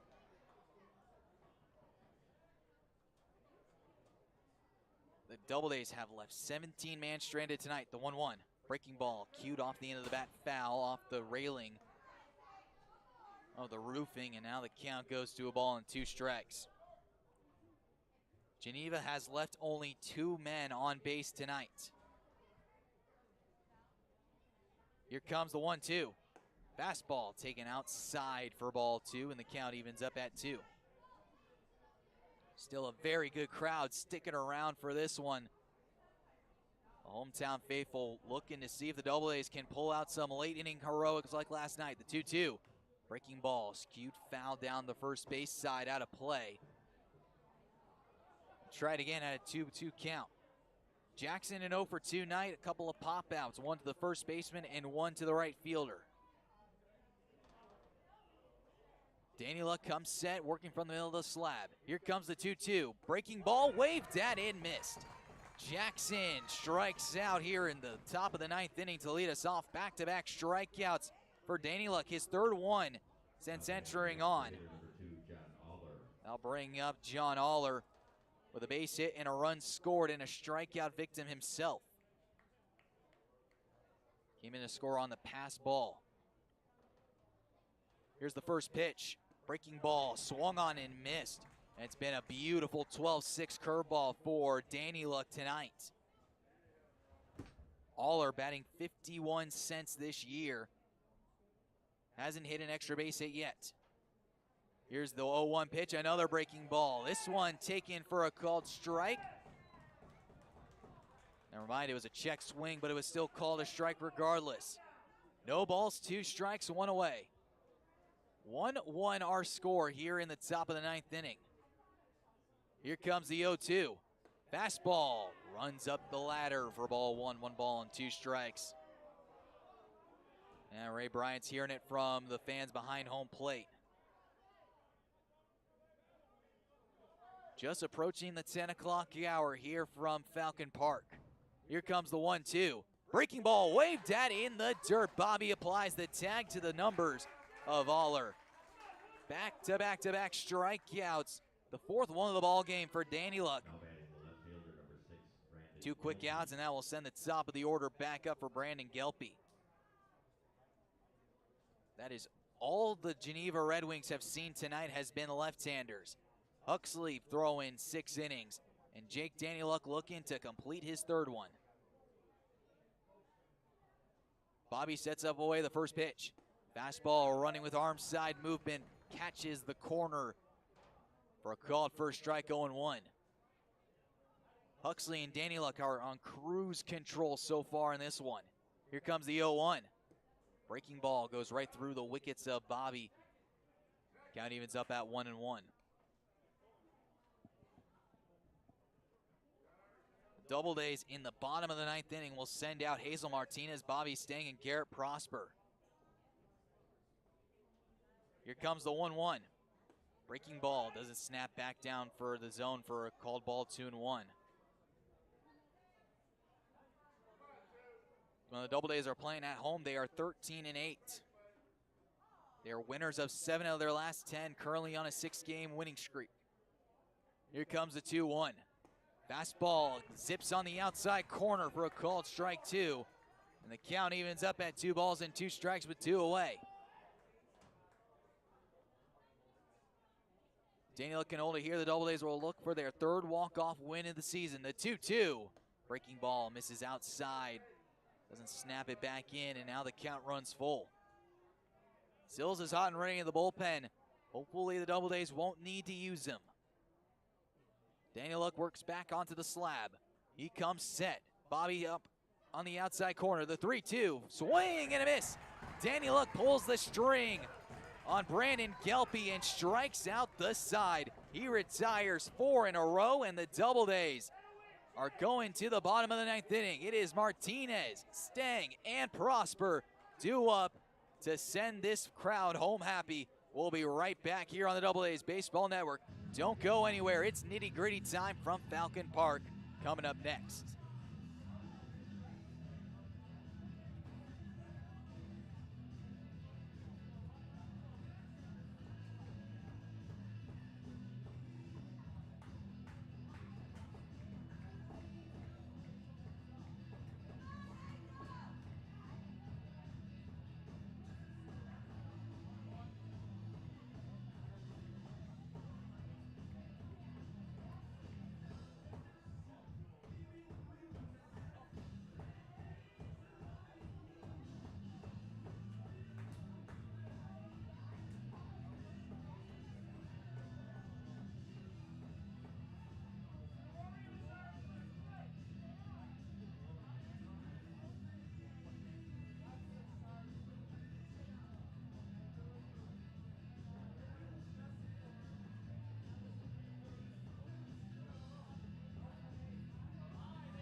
Nitty-gritty time from Falcon Park here in the bottom of the 9th inning. Hazel Martinez, Bobby Stang, Garrett Prosper will lead things off against Vicino Terracino, going out for his 2nd inning of work. Welcome back to the broadcast booth. Trevor Curl along with y'all for the conclusion, hopefully with the happy totals 3, 4, and 5. Why not Hazel Martinez, Bobby Stang, and Garrett Prosper? The rally caps are on in the Doubledays dugout. The fans behind the third base dugout oblige, and they're following the directions. The lefty pull shift on Hazel Martinez. The whole infield shifted to the right. Terracino delivers the first pitch to Martinez. Fastball taken upstairs for ball 1. Jagger Nucci, the shortstop playing behind the second base bag, has a beautiful look into the plate, had his palms up on the first pitch. Didn't know where it quite missed. Martinez with 1 home run this year came against Geneva. Here comes the 1-0. Fastball runs upstairs for ball 2, 2-0. And the question is, who will get called upon to run if Martinez reaches? Looks like Logan Korowski has grabbed a helmet and maybe starting to stretch in the dugout. 2 balls and no strikes to Martinez. Jackson, the second baseman, playing in shallow right field. Here comes the right-hander's 2-0. Swing and a miss. Martinez was swinging for the tennis courts behind the right field wall and was trying to end this thing on a note. All it takes is 1 swing from any one of these 3 hitters coming up. 2 balls and a strike, still a good hitter's count for Hazel. Here comes the 2-1. Fastball upstairs above the letters for ball 3, and now the count runs to 3-1. 15 walks surrendered by Geneva pitchers so far in this one. The Doubledays have been only able to muster a run. They have had 17 men left on base tonight. A pause. Here comes the 3-1. Fastball down low for ball 4. Martinez with a nod heading down to first base. His night will be done. We'll see who grabs the helmet in the dugout for the Doubledays. Yep, it is Logan Korowski, so speed will be aboard at first base.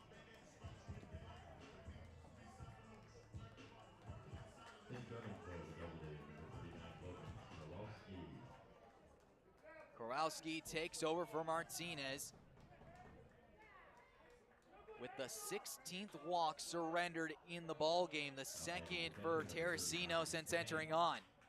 The winning run sits at first base. The Doubledays won on a walk-off last night against the Finger Lake Lakers.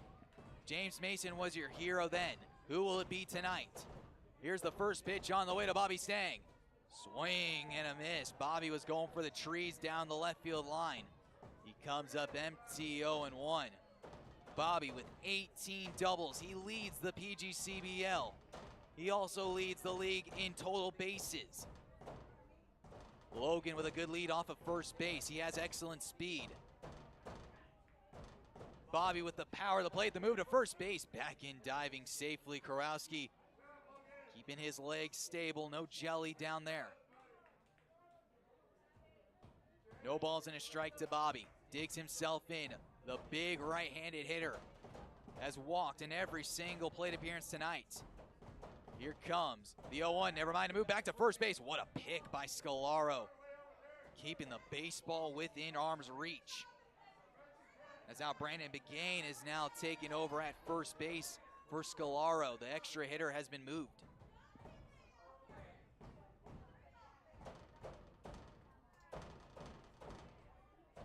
Teresino now set. The 0-1. Swing and a high pop-up. Left center field. Giving chases Nate Milk. He's there with room to make the catch at the deepest part of the yard. Bobby hits it about 400 feet to left center field. It's a loud out number one. He almost sent this ballpark into hysterics. Bobby will have a quick word with Prosper before Garrett makes his way into the box. Wow, did Bobby get almost all of that baseball.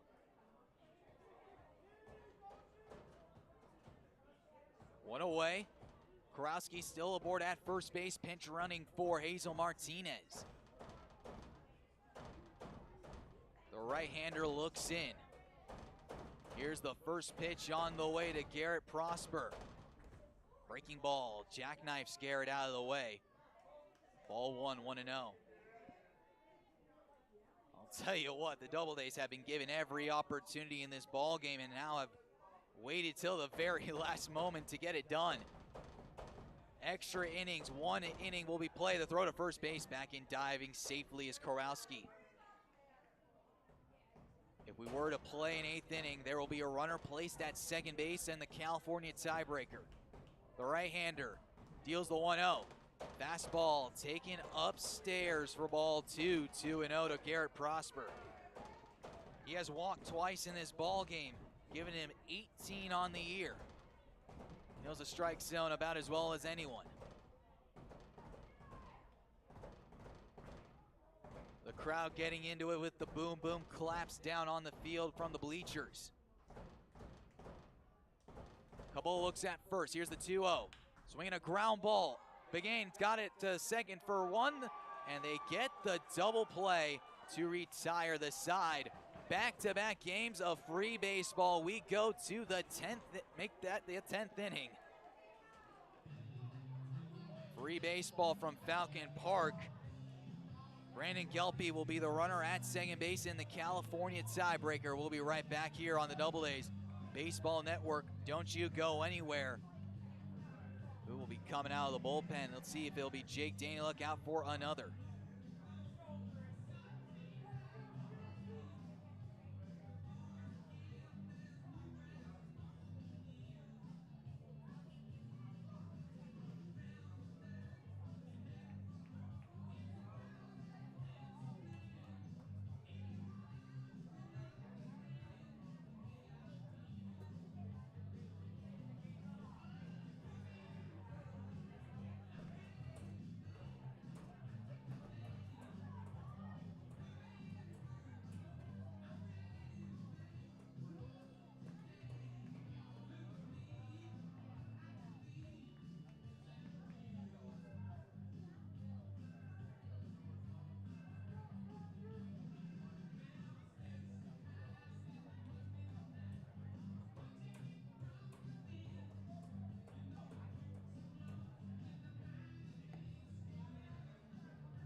Picking things up here in the top of the 10th inning. Free baseball from Falcon Park. The California tiebreaker is in effect. Brandon Gelpy, the runner at second base. Brendan Stobley, the batter. The first pitch to Danieluk. Runner bunts, squares around, drops it down. Danieluk has to race it to first base. Michael Woolley covering the bag. It's in time. But the tying, make that the go-ahead run, moves up to third base in the top of the 10th inning with one away. Now batting the shortstop, number 3, Jagger Nucci. I'll bring up Jagger Nucci, and if there's a time for Danieluk to find those strikeouts, it's here and now. He's already got 5 on the ball game. Struck out 2 in the 8th, struck out the side in the 9th. Now it's to find a way to get Jagger Nucci, the 3-hitter. The first pitch, breaking ball, check swing. Yes, he goes around, says the home plate umpire. Oh, goodness, all right. We'll take it. Infield pulled up close. Here comes the 0-1. Swing and a miss. Danieluk pulls the string on Nucci, and he comes up empty. It's 0-2. Carson Gross, even with the bag at third. Espinal and Woolley up the middle at short and second, and Garrett Prosper stepping to dive away from first. Here's the 0-2 pitch on the way. Fastball runs upstairs for ball 1. 1 ball and 2 strikes. If there's a time to get your heart pounding, it's right here, right now. Leave that man stranded. Go to the bottom of the 10th inning and get it done. Danieluk's 1-2 to the plate. Breaking ball waved at and missed. Nucci, a spectator, heading back to the bench. 2 away, and that brings up Wyatt Pichette. Make that Brandon Begain. Excuse us, the 4-batter. Now batting the designated hitter, number 28, Brandon Begain. Took over at first base for Daniel Scolaro. Scolaro responsible for 10 errors so far this year. Needed a better anchor at first. The first pitch from Danieluk. A fastball pulled off the outside corner for ball 1, 1-0. That was also Jake's 6th strikeout of the ball game since entering on in the 8th. Make that the 7th inning. Huxley dealt for 6. Danieluk's ball game for the rest of them. Here's the 1-0. Breaking ball chopped over to shortstop. Espinal chest high. Sets his feet low. Throw dug out at first base. Garrett Prosper keeping this one alive. And the Doubledays will have a runner at second base, needing just a run. Play some execution, get him over, get him in, and get this one over with. We go to the bottom of the 10th inning. The Doubledays are tied up at 1-1 with the go-ahead and winning run sitting at second base.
Well, the fans who have stuck around, they are on their feet. They are ready to get this one done.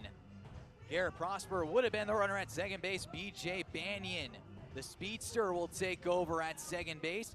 It will be AJ Wenrich, Christian Malillo, and James Mason. If the Doubledays can't get it done here, the game ends in a tie.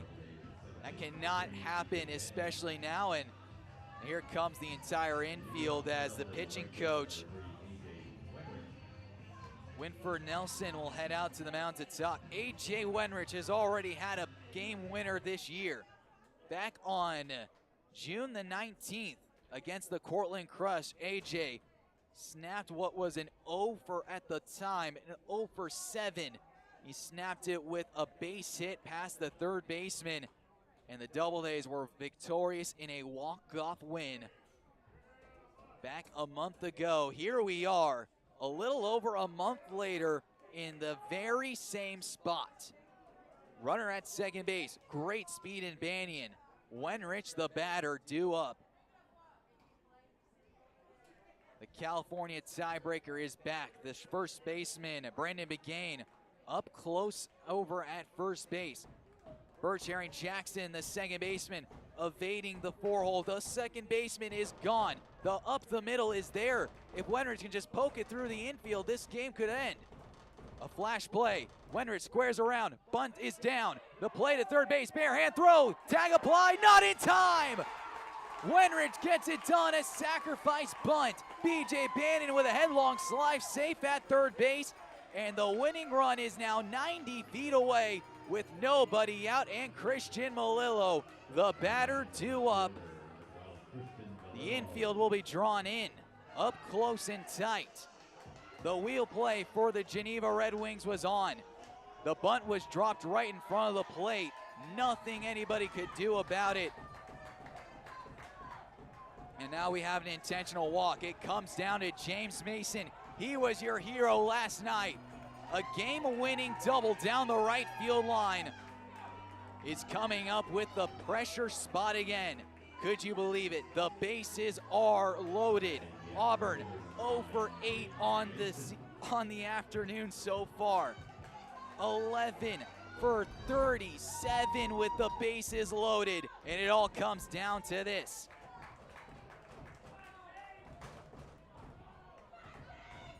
The right-hander Shockley out of the windup. The first pitch to Mason. Swinging a foul ball down the right field line, out of play. 0-1 the count in a must-win Friday night game at home. The crowd is on their feet. Everyone who's stuck around has moved to the lower bowl. Banyan, your winning run 90 feet away. Here's the stretch and the 0-1 pitch on the way. Fastball dots the outside corner for a called strike 2. And Mason now taking a sigh of breath, holding it in and holding it out. Here comes the infield. Now time is called. The left fielder, Brandon Gelpy, will play in the middle of the infield. It is a 5-man infield for the Red Wings here in the bottom of the 10th inning. We've seen this before. Everyone up close. Here comes the 0-2 pitch on the way. Swinging a ground ball to shortstop. He brings it home. The throw is high, and it's over. BJ Banyan safe on the throwing error. James Mason, a ground ball to the shortstop. He is getting mobbed behind the mound. The Doubledays miraculously survive and get out of it with their second walk-off win in a row. Oh my goodness, a ground ball off the hands by Mason Nucci, the shortstop, just threw a chicken wing high up the sky. Brandon Stobley, the catcher, reached for the heavens, couldn't come down with the baseball, and the Doubledays walk away from this one victorious. 2-1 your score. They are going crazy in the seats, in the aisles. In a ball game where almost everything looked down, the Doubledays find a way to scrap and claw their way back. They get it done by winning by a final score of 2-1. Stick around to the post-game show. We will have the happy totals coming up next here on the Doubledays Baseball Network. James Mason shatters his bat over his knee, finds a kid and hands off. the broken lumber. The Doubledays walk away victorious 2-1. We'll be right back.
Welcome back to Falcon Park. The Doubledays are victorious in this one by a final score of 2-1. But oh boy, do we have a lot to go over in this one. Let's take it back to really the root of the problem here. The bases were loaded in 1 inning, 2 innings, 3 innings, 4 innings in this ball game. And the Doubledays still are 0 for 9 hitting with runners in scoring position tonight. That last play that James Mason hit off the hands was a ground ball right to the shortstop. Jagger Nucci sent a high throw over Brendan Stobley's head. Couldn't come down with the baseball, and ultimately that gave the Doubledays the win with Brady J. Banyan diving across home plate safely. Auburn just gets it done. It's not an easy ball game, to say the least, and obviously the frustrations amounted. Bases loaded in the second, bases loaded in the third, bases loaded in the fifth, and the bases loaded in the 10th. You are given every single opportunity. 17 guys were left on base in this ball game. Auburn, they can't do that when you go down to Elmira. As great as this victory is tonight, any victory is great now, with the Doubledays being 19 and 16. Now they drop that back to 3 games now behind Batavia and the leaders. When you go to Elmira, that's a much better pitching staff. We talked about the struggles for Elmira pitching away. Giving up 2 runs, scoring 2 runs on a team where you should have buried them. It's a little bit of a different story, and obviously they are frustrated about not being able to score these runs. The result speaks for itself. The win is important. But going into the final stretch of the year, these are the types of games that you need to win. These are the types of games that you feel that there's kind of a little more pressure to get the job done. And, well, the Doubledays were finally able to break through and win this one, but it took a little help with the error at the end of the ball game. So now the rest of the season unfurls to whatever happens. The Doubledays have 2 choices. You either stay up with the big boys, or you finish off the year with leaving 17 guys aboard. You can't get the job done. But anyways, the Doubledays, they still win this one 2-1 on 4 hits, no errors, 17 left on. Geneva, 1 run on 5 hits, 1 error, and 2 men left on. We'll be in Elmira tomorrow. Hostile environment, we know it. We've seen it. We've been to it. We're looking for our first win after Elmira dropped 11 runs to the Niagara Power. They lost on a 10-run rule. There's just so many unanswered questions going into the final. However, victorious today. Good night's rest tonight. Hop on a bus, get the job done, take it to Elmira, and then you're dancing on the way back and could be dancing in a postseason spot. Thank you, everybody, for joining us tonight. I'm Trevor Curl. We'll see you tomorrow from Elmira. The Doubledays walking away from this one winners 2-1. We'll see you next time on the Doubledays Baseball Network.